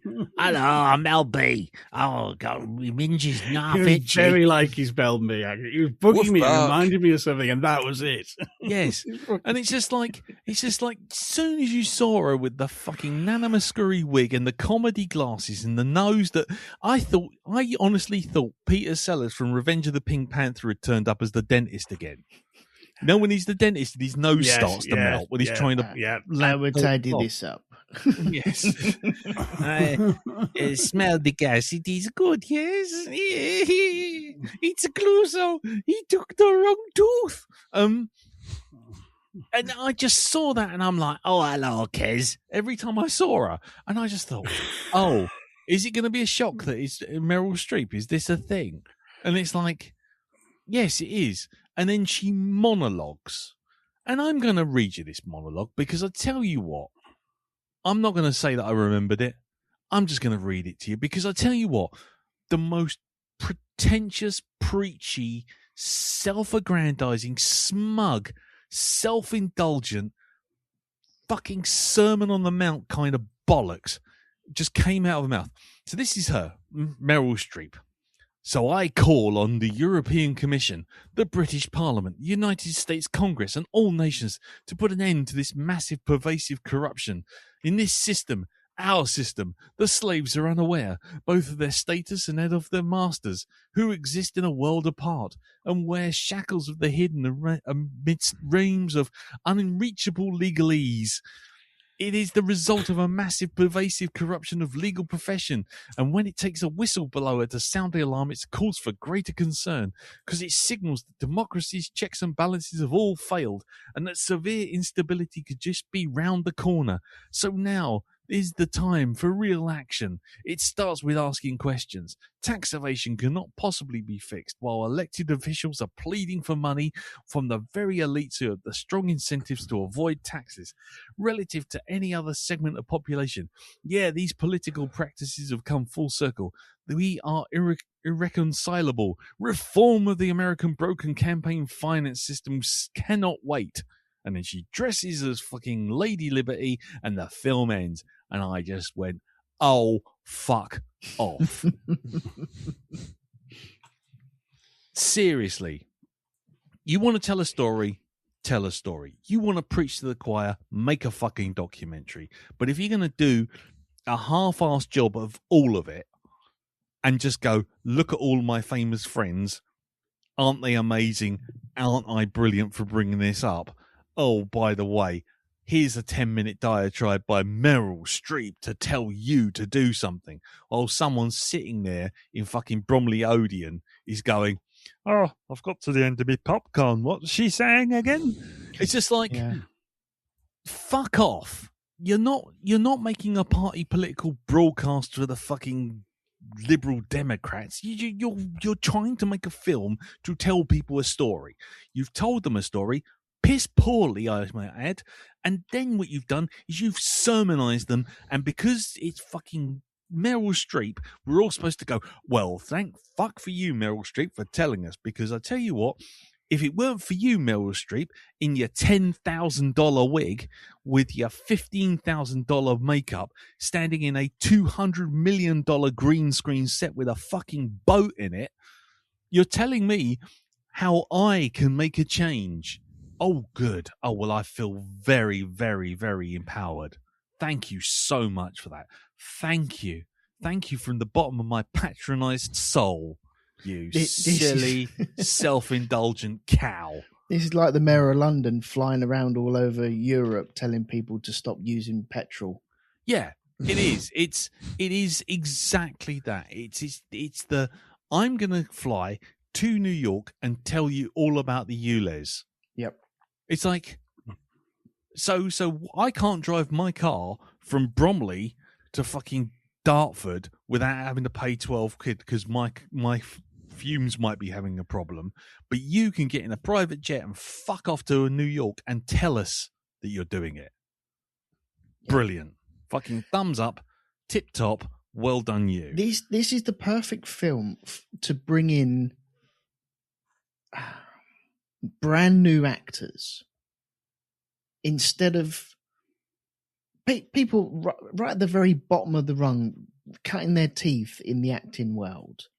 You can have someone who you can linchpin off, and maybe you could have the Gary Oldman and Antonio Banderas characters there, but have the rest of the cast just unfamiliar to us, and we might relate to it a little bit more. But if you have multi-million, each and every one of these people in their pockets right now have more money than I'll ever earn in my whole entire life. And I'm being preached to by these about people not doing the job properly and the government not doing the job properly. Even Obama said it, these guys aren't breaking the law. The laws aren't there. Okay, well then sort that out then. How about you do that and fucking sort that out? Well, can I just finally add for my last bit before I start singing the Liberati and start going fucking calling for guillotining everyone over, with more in their bank than my house. Historically, Netflix has drawn political scrutiny for its complex international corporate structure, which critics argue shift profits out of local jurisdictions and into tax havens. To manage this, Netflix adjusted its European billing practice so that its revenue from local subscribers, such as those in the UK, are declared directly to the local tax authorities rather than international branches. In other words, they are doing the shell company thing. Mm-hmm. So we're watching on a tax avoiding system with a tax avoiding company, a bunch of rich arseholes telling us that some other rich arseholes are fucking us all over, while they are working for the very company that's doing exactly the thing that they are taking money for to tell us about. Well, fuck you. Fuck you, Meryl Streep. Fuck you, Steven Soderbergh. Fuck you, Gary Oldman. Fuck you, Antonio Banderas. Fuck every single motherfucker in this goddamn film, because you're all a bunch of fucking hypocrites. Fuck them off. Fuck off. Just fuck off, all of you. And you want to stand there wearing your Lady Liberty pretending to be Lady Liberty while holding a £300 fucking comb and a fucking 600 quid fucking silk scarf. It's like, fuck off. Just fuck the fuck off. And I don't give a shit if they want to tell me how taxes are being fucked over. You've all got piss loads of money in your pocket to stand there and just wipe a tear away. They're crocodile tears, though. Mm-hmm. Fuck off. I hated this film from its very soul. Every single dot of this film. It was piss poor made. It told a story in a fucking half-assed fashion, and then on the end of it, it wanted us all to stand up and storm the fucking Capitol, while also doing very thing that they were complaining about in the first place. Yeah, insincere bunch of assholes, the lot of you. I'm dropping my IMDb rating by 1 star. That'll tell them. Yeah, take that. That'll learn them. So I'm done. You guys can carry on. You got anything else you want to add? This Throw it house in there. has been cleansed. I have been cleansed. I have held this in all fucking day. You have. I was so angry when I went to bed last night. I was like, I fucking can't believe what's fucking going on. Yeah. And then I took a little. What political affiliation are you? I'm glad that you had something to say about it. That's good. I do. I have a lot to say about it. You just don't have enough time for me to completely say it. See, I enjoyed the movie for a movie. I like the way that it told certain parts of the story, like Helen Mirren.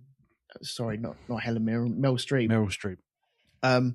The way that she get paid out, because you don't go to Las Vegas and buy a studio apartment if you haven't been paid out yet. No, she got told she was going to get 7 figures, and she went to Vegas, and then she found out she wasn't going to get 7 figures. She was going to get enough to go on a trip to Neves. I don't think you'd even get a viewing unless you have like a deposit or something like that to prove that you have the facilities in which to pay for that. Oh, I don't know. You can be Mr. and Mrs. Time Waster. Me and Carol have done it plenty of times. Go to a thing. Oh yeah, Yep. we got the money to do that.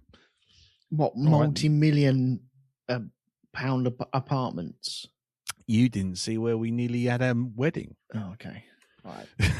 we nearly had our wedding in a place where you couldn't actually have the venue indoors because the rugs were so expensive. No, they couldn't afford to have any wine spilt on it. Right. That's why we went there and went, oh, that's very fancy. Let's have it in a pub. Yep. But so yeah, it's stuff like that just didn't fit well. I know that shot there is to show that she's getting screwed over by everyone because someone else has the money. They just waft in because they don't care about little lonesome me or Mel Streep and people like that. They just use their money to get in through the door and forget about everyone else. And I think there is you must hit a certain amount of money in your bank where you're like, yeah, do you know what? I can actually pay just to get through this door now. And I think that's what that was showing then. And I liked the little stories that were in there. I thought each and every one of them were interesting, especially like the shortest one where the guy just goes looking for a toilet, I think, and ends up in a ditch dead. Yeah. You met his mate. Yep. But yeah, I really liked the dramatic and dark turn when it went to the Chinese ambassador's wife. That was a real sinister, dark and weird, almost. What was that film where the lady she injected the guy and just ended up carving him up? Audition. Yeah, that it got very Audition-esque. I thought he was going to end up as one of those surrogate bodies for body parts. He probably would. He probably did. But it was kind of implied. Well, he had poison running through his system. Kitty. Yeah. But I liked all the stories, and it does show that it doesn't matter who you are. If you've got the money, you can just fuck over everyone, including people in your own family as well. Yeah, the way that guy was just talking to his daughter and saying, "No, you're a kid, and now you're welcome to the world of adults, and now we're going to do some business. I'm going to give you this $20 million company, and then when she goes to cash it in, it's worth fuck all." It's just okay. I'm sure there are families like that out there, and they're fucking each other over. It's god awful, and yet these people are running the world, and we can't do a fucking blind thing about this. We can't do anything about it. We can vote, but really, what does voting do nowadays? It's kind of all rigged now. So it's whoever wants you to be in power. Do they want to change or anything like that? But that's going very political. But I think for the majority of it, I quite enjoyed the journey that it took me on. I wasn't as you said, Jim, I wasn't expecting it all to be wrapped up in a nice, neat bow, because life just isn't like that. People get taken away dramatically. People get added dramatically. People are boring as well. And I like the way that you had Gary Oldman and Antonio Banderas kind of joining it all together, like laces on a shoe, just trying to keep it all nice and tight and neat. The only thing I really didn't like is their backstories of, he was in the church and then, he decided to go work for the United Nations. And that was like, okay, I'm sure that is the real story, but I just didn't like the imagery that it used. But sometimes some of the camera shots I thought were very good. You had very long shots in this as well. There were lots of one takes shots, which I thought were very well done. There was one in particular that made me go back and watch it again, and it's in the church at the very end where you're talking to Gary Oldman and Antonio Banderas, and then you have Mel Streep in the pews, and it pans around from the actual cross itself to these two guys, and they're talking away.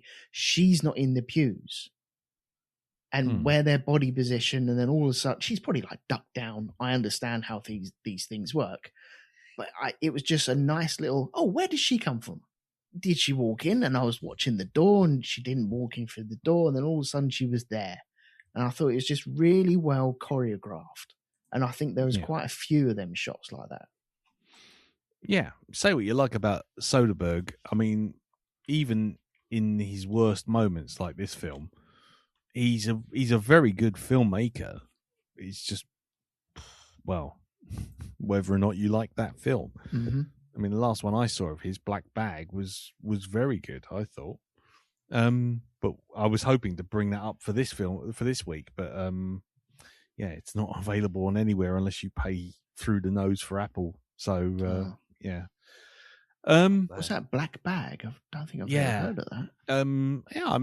I reviewed it a while back. Kate Blanchett and Michael Fassbender, and it's basically a spy thriller done in a sort of 1960s Ipcress file kind of style. Very everyone kind of just walking around and just being very shifty. And it's the idea of trying to find who's the leak inside the British spy agencies. All right. And Michael Fassbender's like this really kind of stony, unemotional kind of guy. And his wife, played by Kate Blanchett, is this kind of, she's always the risk taker and going off and doing all these things. And it's how they trap the actual culprit. But there's also, it's like a real old fashioned Cold War spy thriller. It's really good. Cool. I'll put that on my list. So, well worth a look if you get a chance. Unlike this. Anyway, Darren. Yeah. Hello. Yes. Hello. Sorry, have you were saying about how everything threw you off, and you only like the Gary Oldman and Banderas parts. Did you find anything in the little side quest stories? The one about where this is Mr. Johnson and he really loves his wife and he's never put a foot out of place, and then you find out he's having an affair with this woman, and then suddenly his daughter reveals that that's actually her best mate that she's been in dorms with. Yeah. And it's just like, fucking hell. Really? And it's that, I don't know. The bit, man. The bit with the guy at the, the guy that was running the stuff in the Virgin Islands. Yeah. And when he comes over to America and the FBI stop him. Yeah. And then, the woman's like, leave my husband alone. It's like, you do know that he's married to this woman over in thingy. And she's like, motherfucker. See, that to me was entertaining, the fact that these people were getting caught out. Yeah. And stuff. And it's like the satisfying bit is when things crumble for these people and you see them getting in trouble. The main culprits being Antonio Banderas and Gary Oldman. Their company folding and that. But then you see the people that they were employing getting affected by it as well. And it's just, this is going to have a knock-on effect to people who've, again, got insurance, but have gotten through them. So, yeah, I mean, while I see what you say about the preachiness of it, with the most inappropriate individuals, and me, I've got to say, I mean, I used to get upset when it's like, I really like this person, and oh shit, what? And it just seems these days, anybody in entertainment, if you like them, you can bet your life at some point something's going to come out about them. And it's not like there may be something that comes out. It's like, no, there is something in the background that fucking puts you off. I mean, I had was it one of the big ones for me recently was Dave Grohl, right? And the fact that if you've read a few of his biographies, like I have, right? Because I mean, I really kind of looked up to him as a prime example of how a fucking personality should be. They should be like, he sort of like really kind of like, he likes his fans. He does this, that, and the other for them. And he's really put himself out there for them at sometimes. And he talks about his family a lot and how he loves his family, how he does this, does that. And then suddenly it comes out that for all this time, he's been running 2 families at the same time. Now, that's a rock star thing. Yep. And for most people, that'd be fine. But for some reason, that stuck in my craw. And I think it's because of the sort of thing I've seen in his biographies where he's got on about the love for his family. And then you find out this. And it's like, that really fucking well took the wind out of my sails for him. And I've still, it's like, I've kind of, it's gone to the wayside now, but I don't kind of see him in the same light anymore, which is, it's now, that's affected the way I feel about the songs that I used to really, really enjoy. It's now got that about it. And while it's not the most serious thing that he could have done as a star, it's the fact that this was one of his main points. Yeah. It's the fact that he really, you could tell by the writing that he really loves his family, but it's like, then this comes out and it's really not anybody's business, but I don't know. It really kind of knocks that. Yeah. And it's just, it's that thing, for me, like, if a politician has an affair, who cares? People have affairs, it happens. But if you've it's a politician, stood as a politician and you've made your platform family values and being an upstanding citizen and having moral fibre, and you're caught out having an affair, then you're not just having an affair, it's the hypocrisy. Yeah. That's the thing. It's like all those arseholes who are voting, would we look after the children? Would we save the children? Oh, block everything over 18, block it all. Don't let the pros see anything that might look like a booby. And then you find out one of them fucking goes on a tractor porn site, and then the rest of them won't do. And the rest of them won't do fuck all when Elon Musk's AI thing is making child porn images. It's like, oh, so we only care about the children when it's not affecting you, or you have to make a difficult decision, or have to tell the bad man that he's being bad. It's like, get fucked. And that's this film all over. It's just like, don't talk to me about this shit. If you won't do it yourself, get fucked.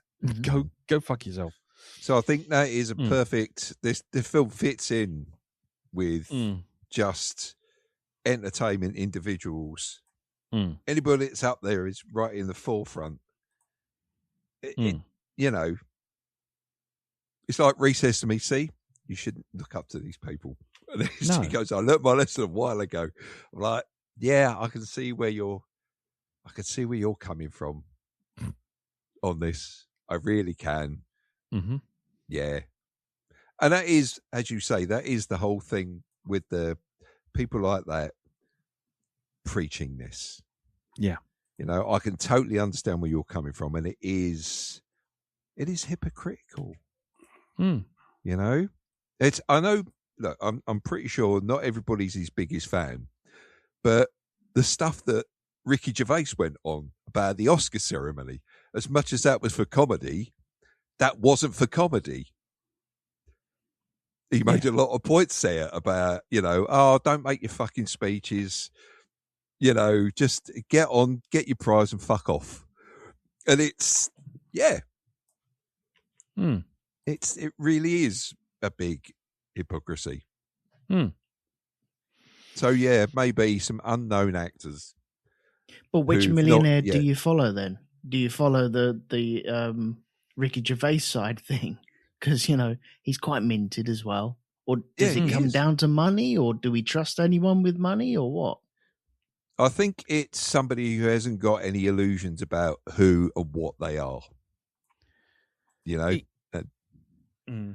Yeah, it's even though they're still rich, and, you know, being rich is power, and, you know, power corrupts, and absolute power corrupts absolutely.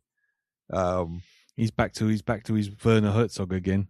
Yes, power corrupts, and absolute power corrupts absolutely. And the existential crisis of being a digestive biscuit in a tin full of Jamie Dodgers. But is it a cowl or is it a banana? I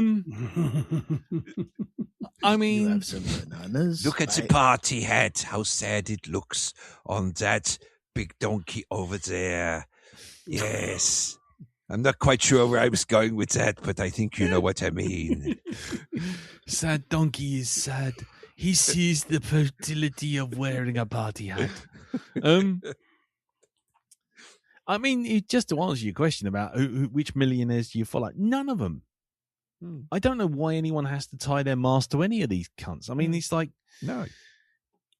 You know, I can't. I think it might have been Carol who said this, but someone said this not too long ago, and I think it's fucking bang on, that the people who should get paid the lowest are the politicians.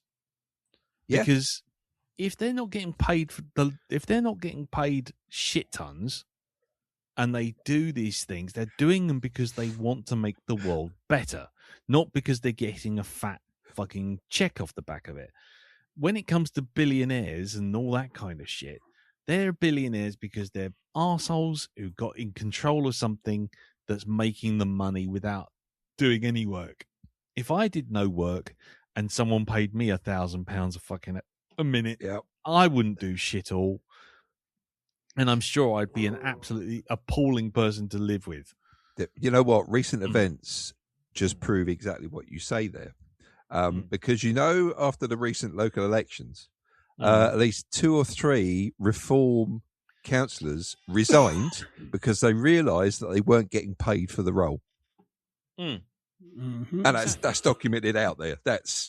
I can't remember the names of the guys that did it, but are they the ones that went from Conservative and then jumped straight to Reform and then back again? Who knows? Yeah, but that's the point. Now, these are a couple of no marks who didn't really know what a local councillor entailed. Yeah. Oh, they thought some of them thought they were going to be MPs as well. 2 councillors who are dead, for Christ's sake. Yes. Yeah. And Oh, somebody only just found out that they were when they went round to their house and, hey, you won. Oh, yeah, I what? But yeah, it's like, it's okay. Look, I'm looking at the news right now. Grant Shapps quits aerospace firm after watchdog probe. So this guy, who was a defense secretary, went off to Cambridge Aerospace and earned a fuckload. And then soon as anyone looked at Cambridge Aerospace, he fucked off to Simplify Matters. It's like, excuse me, these people are supposed to be working for us. No, they're fucking not. None of them are. Well, Grant Shapps, I should say, Mr. Michael Green, and several other men, because that paper trick where you fold it 6 times, you cut out a figure, and you got 6 or 7 guys. Mm-hmm. Yeah, that's Grant Shapps. He made his money selling software packages, which basically would steal somebody else's website content, like a blog or something, set it up for you, and then just bung a ton of ads on it. Yeah. Which it was actually legal to do. Well, no, it is illegal, but it's such a pain in the ass problem for most ordinary people to sue the people doing it. But yeah, he sold software that essentially was monetizing plagiarism for the people's work. Yeah. Fantastic. He's the kind of person he should have been nowhere near politics in the first place. But this is what I'm saying. Or this oxygen in my book, but I'm a bit of a hardliner. Well, yeah, that's Don't start me on that. Like I say, I'll start singing a lot of left wing songs and go storming the Capitol with a fucking guillotine in my hand. But no, the thing is, I'm just going to say that's the point of this. The Laundromat is the Laundromat itself. The film itself is trying to raise a point, and I understand that it's trying to explain how these companies are all legal and their impact and influence ranges far and wide from boats tipping over and insurance fraud to serial shagger warlords who are basically got 20,000 shell companies, to people who are having their eyeballs plucked out, to fucking, I don't know, the two guys in the bar. I didn't get that at all. It just them walking into a toilet with a bunch of Mexicans who then bury them. It's like, well, that was the piece of paper that Mel Streep brought in and laid in front of Gary Oldman. I nearly said Gary Coleman then. Gary Oldman. That would be a very different movie. That would be, yeah. And that's the one where he jumped up. He's like, well, hang on, we can't. Someone wants to take his property away from him, and that's just showing how dangerous he was. And he didn't want to get involved, and that's the part of the story of, look, we don't know these bad guys are that bad, but they fucking do. They don't care. As long as they get paid to move the papers around the desk, then they don't care who is paying that.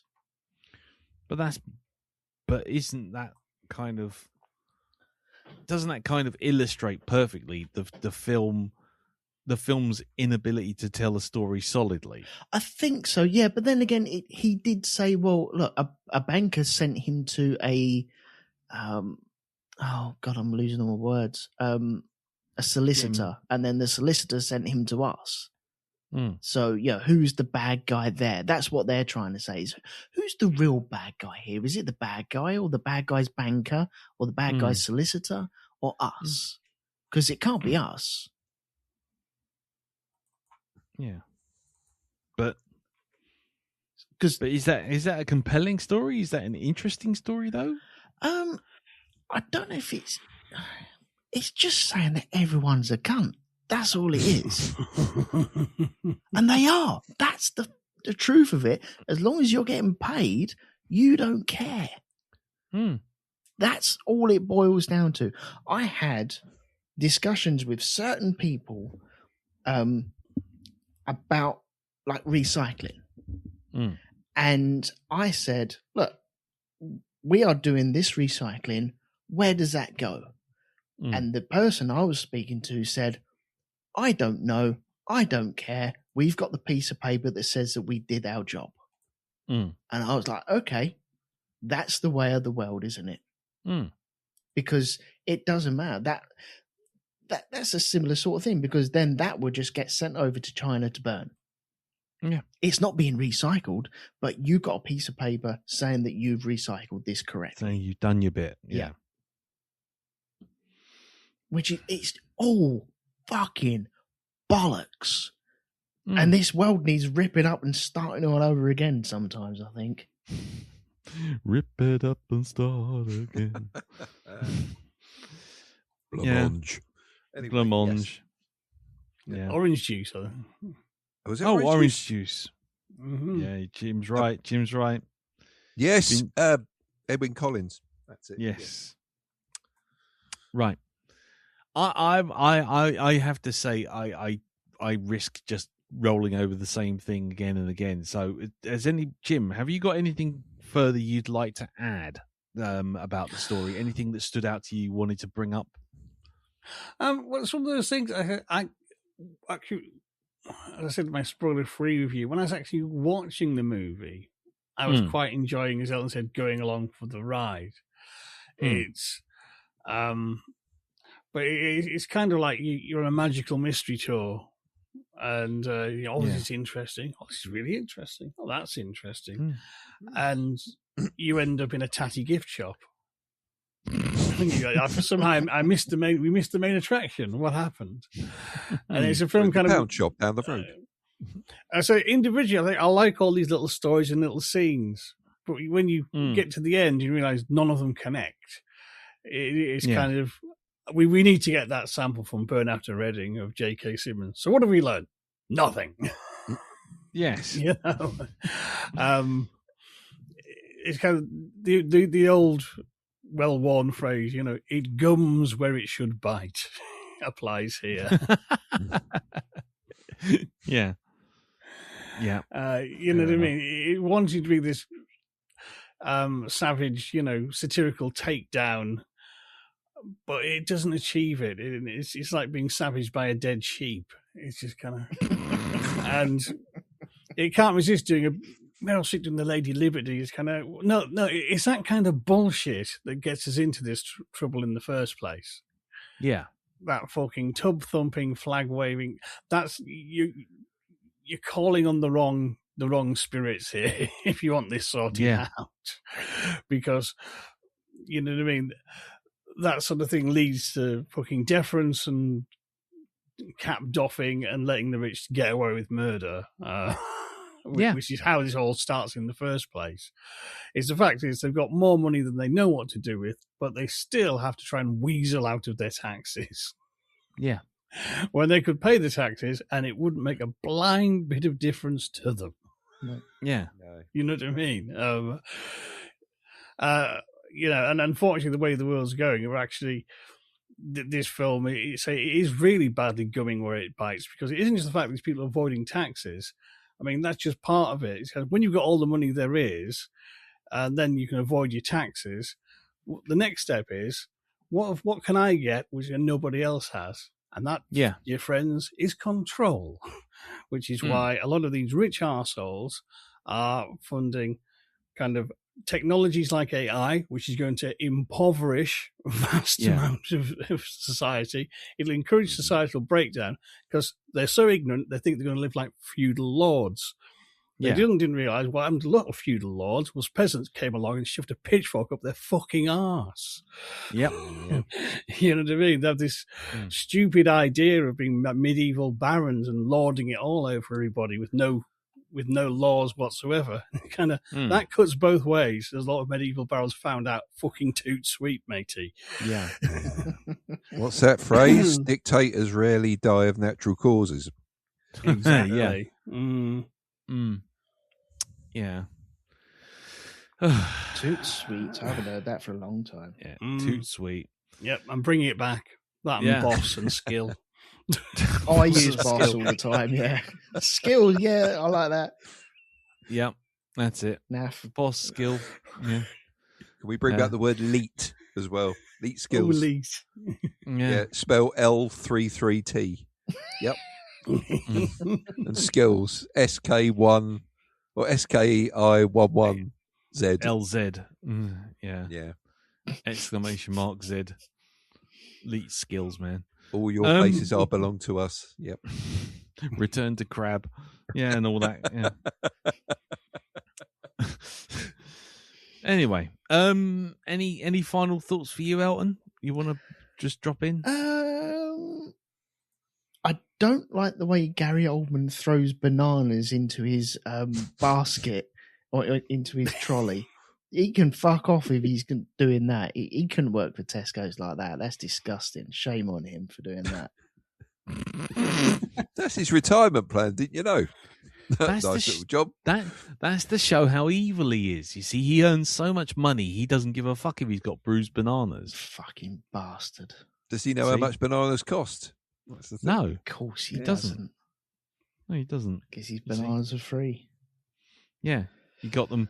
He got them on the craft services thing, Yeah. which is paid for by Netflix, which in turn is paid for by a bunch of tax shell companies. What this film, Again. God, this film really annoyed me now. Fucking hell. You're welcome. I still enjoy watching it. It's a subject matter I was not prepared for, though. Mm.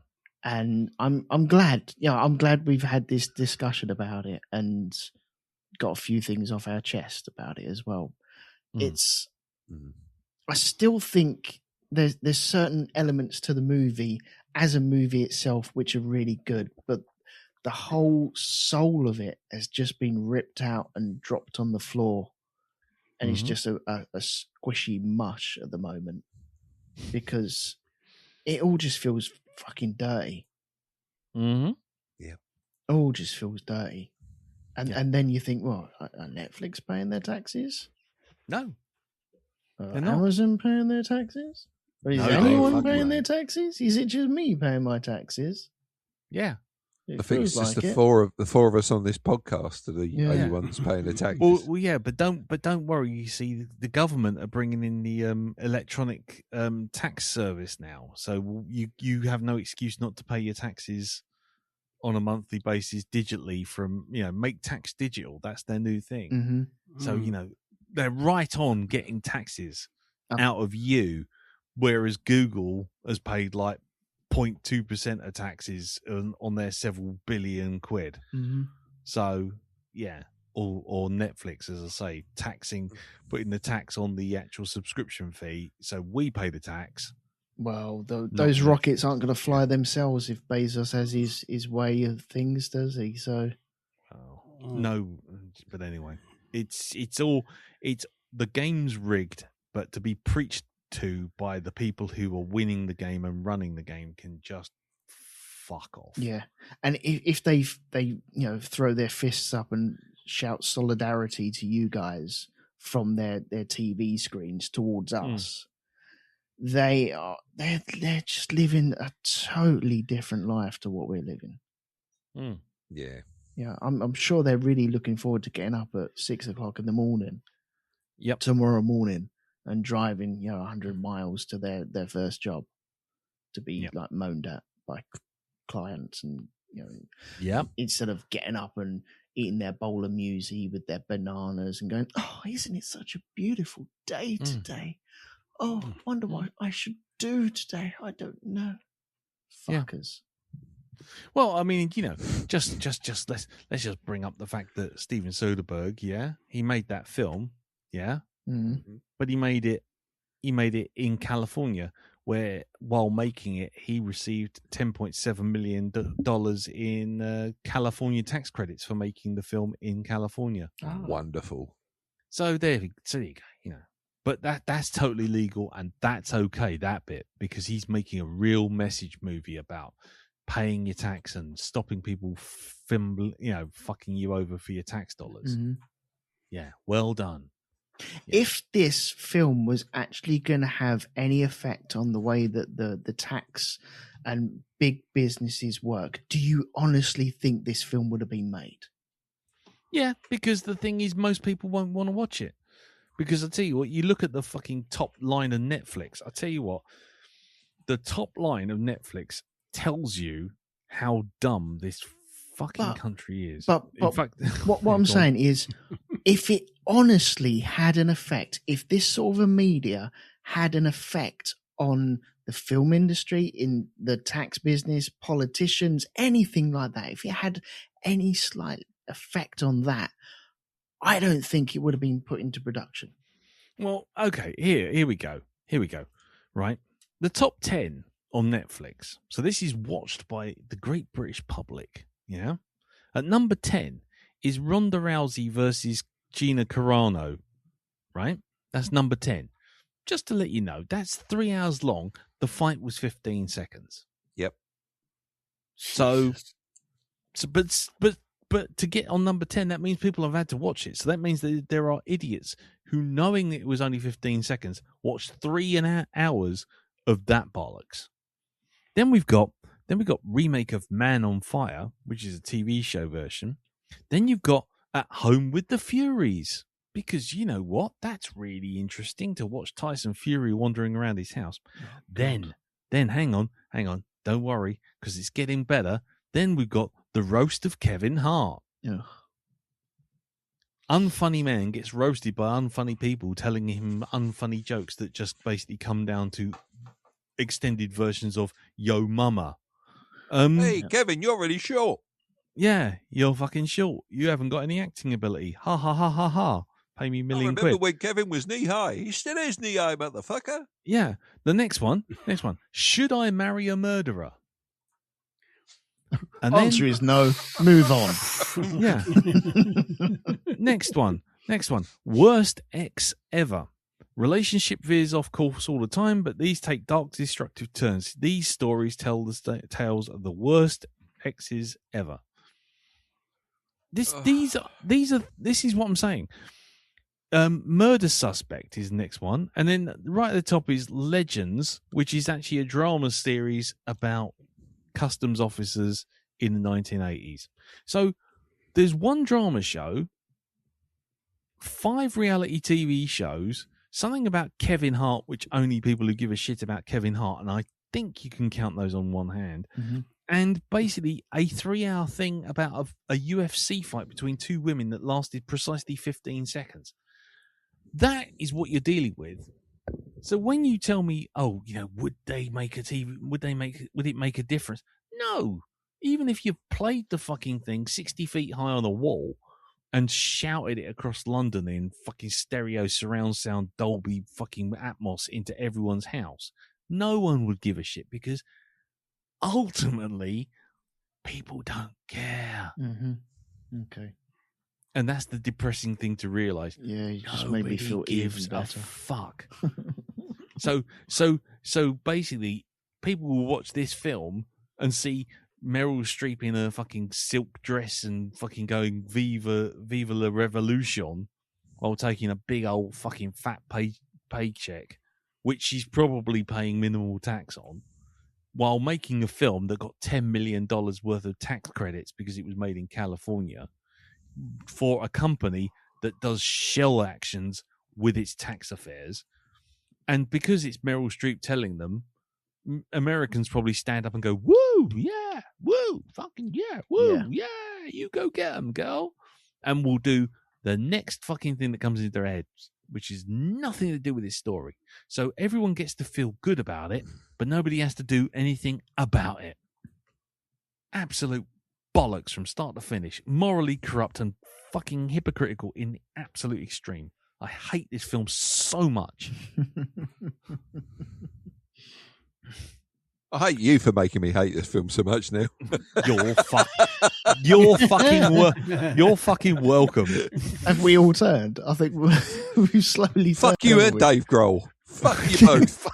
Fuck you and Dave. You both Grohl. got beards. Fuck off. And so have I. Well, fuck me as well. Darren, as they say, it's times like these you learn to live again. No? I've got another confession to make. Go fuck yourself. Yeah. I'm just going to go and pour some petrol on my Foo Fighter albums. See you later. Fucking right. Do it. Eat the rich. I'm glad I never went down that Foo Fighters alley. That was good. Thank fuck for that. That's okay. I was going to say something about buckshot shampoo, but I won't. Yes, we Anyway. have no Nirvanas. We have no Nirvanas today. Yeah. Is it a Nirvana or is it a cow? Anyway. Look But at anyway. the existential dread of Packet of Crisps sitting on the sideboard next to the picture of Billy Piper. I've no idea where I'm going with that. I have no idea where I'm going with this, but you get what I mean. Does she want to eat the crisps? No, she doesn't want to because she wants to.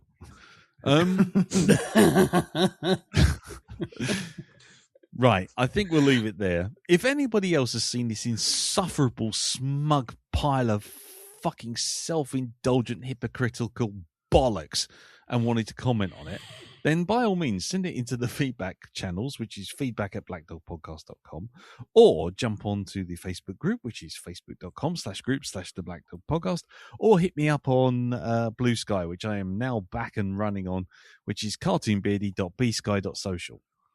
And we'll leave that there. Right, so it's my turn to pick. I thought, you know what? We'll see if we can find another Soderbergh movie. And you know what? They can't be found anywhere, not without paying for them. And let's be honest, who wants to pay anything? Right, Stephen? Nobody Exactly. wants to pay anything. So fuck you, Stephen. I'm not buying anything. So we're going to move on to a different kind of corruption. We're going to go on to the BBC iPlayer for the next film. Our overseas listeners will probably have to find it in a different way. I can't suggest which way because I don't know what's on what service, I'm afraid, so I'm sorry. But we're going to head on over to the BBC, to the good old BBC, go on iPlayer, and what we're going to do is we're going to watch a classic movie, a one that I should have watched years ago, and I feel like I should have watched it years ago. I know all about it, but I've never actually seen it. And that movie is Gene Wilder, Mel Brooks, The Producers. Ooh. It's on iPlayer Excellent. for the next 20. It's on the iPlayer for the next 20 days. Fantastic. Go watch it. So we're not doing the Matthew Broderick remake. We No. are not. No, we are doing the original one. Hold on, I will tell you who's in it because I know it's Gene Wilder and I know it's Mel Brooks. Hold on, The Producers. Is it Zero Mostel, is it? Yeah, I think so. I'm trying to 1967 version, basically. Yeah, Zero Mostel, Dick Shawn, Gene Wilder. Yes, and it was released March 18th, 1968. So there we go. We're going back into time. Has anyone actually seen this film? Yeah, Elton? and the stage play. You've seen it and the stage play. And Cool. stage play, yep. Nice. Okie dokie.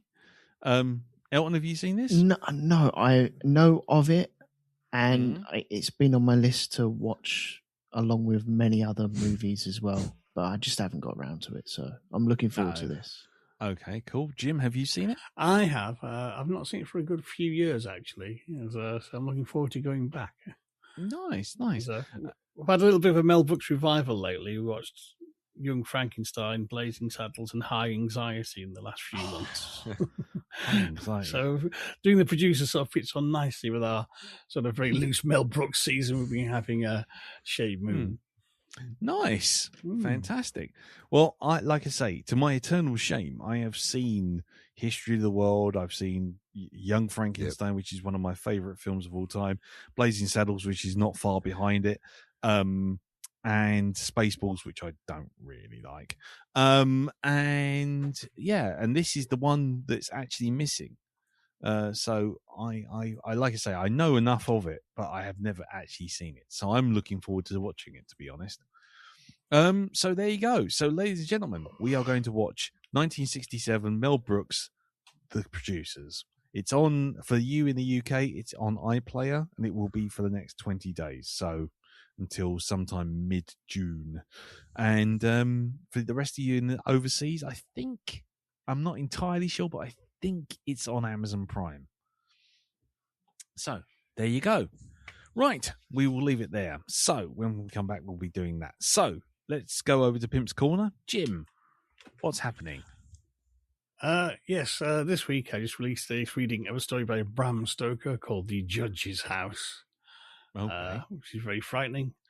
And there'll be some other sort of show from me this weekend. Yet to be determined what I'm doing it on, depending on I can stay out of a hospital this week. Yes. But I can promise you there is a Commentary Club episode coming out in which we look at one of the 3 Popeye horror movies, one called Shiver Me Timbers. Oh, good Lord. Hey. Right. Well, good luck to you. Good luck to you with that one. Brilliant. Okay. And that's all over at hypnocoria.com. It is indeed. Fantastic. And what about you, Elton? Probably just talking about cars going round in circles on the Grand Prix podcast this weekend. Fantastic. Brilliant. Well, on that note, I think we'll just leave it there. I won't bother asking you, Dal. I mean, I'm doing fuck all. I figured. I'm right there with you, so you know. Mm-hmm. Yes. So we will see you all next week when we'll be back for the producers. Until then, take care. Thank you, Jim. Thank you, Darren. Thank you, Elton. No problem. We'll see you all next time. Till then, take care. Tatty bye. Bye-bye. Bye-bye. Ta-da. There's a voice that keeps on calling me down the road. It's where I'll always be. Every stop I make a new friend. Can't stay for long, just turn around and I'm gone again. Maybe tomorrow I'll want to settle down. Until tomorrow I'll just keep moving on. I already came for a kebab.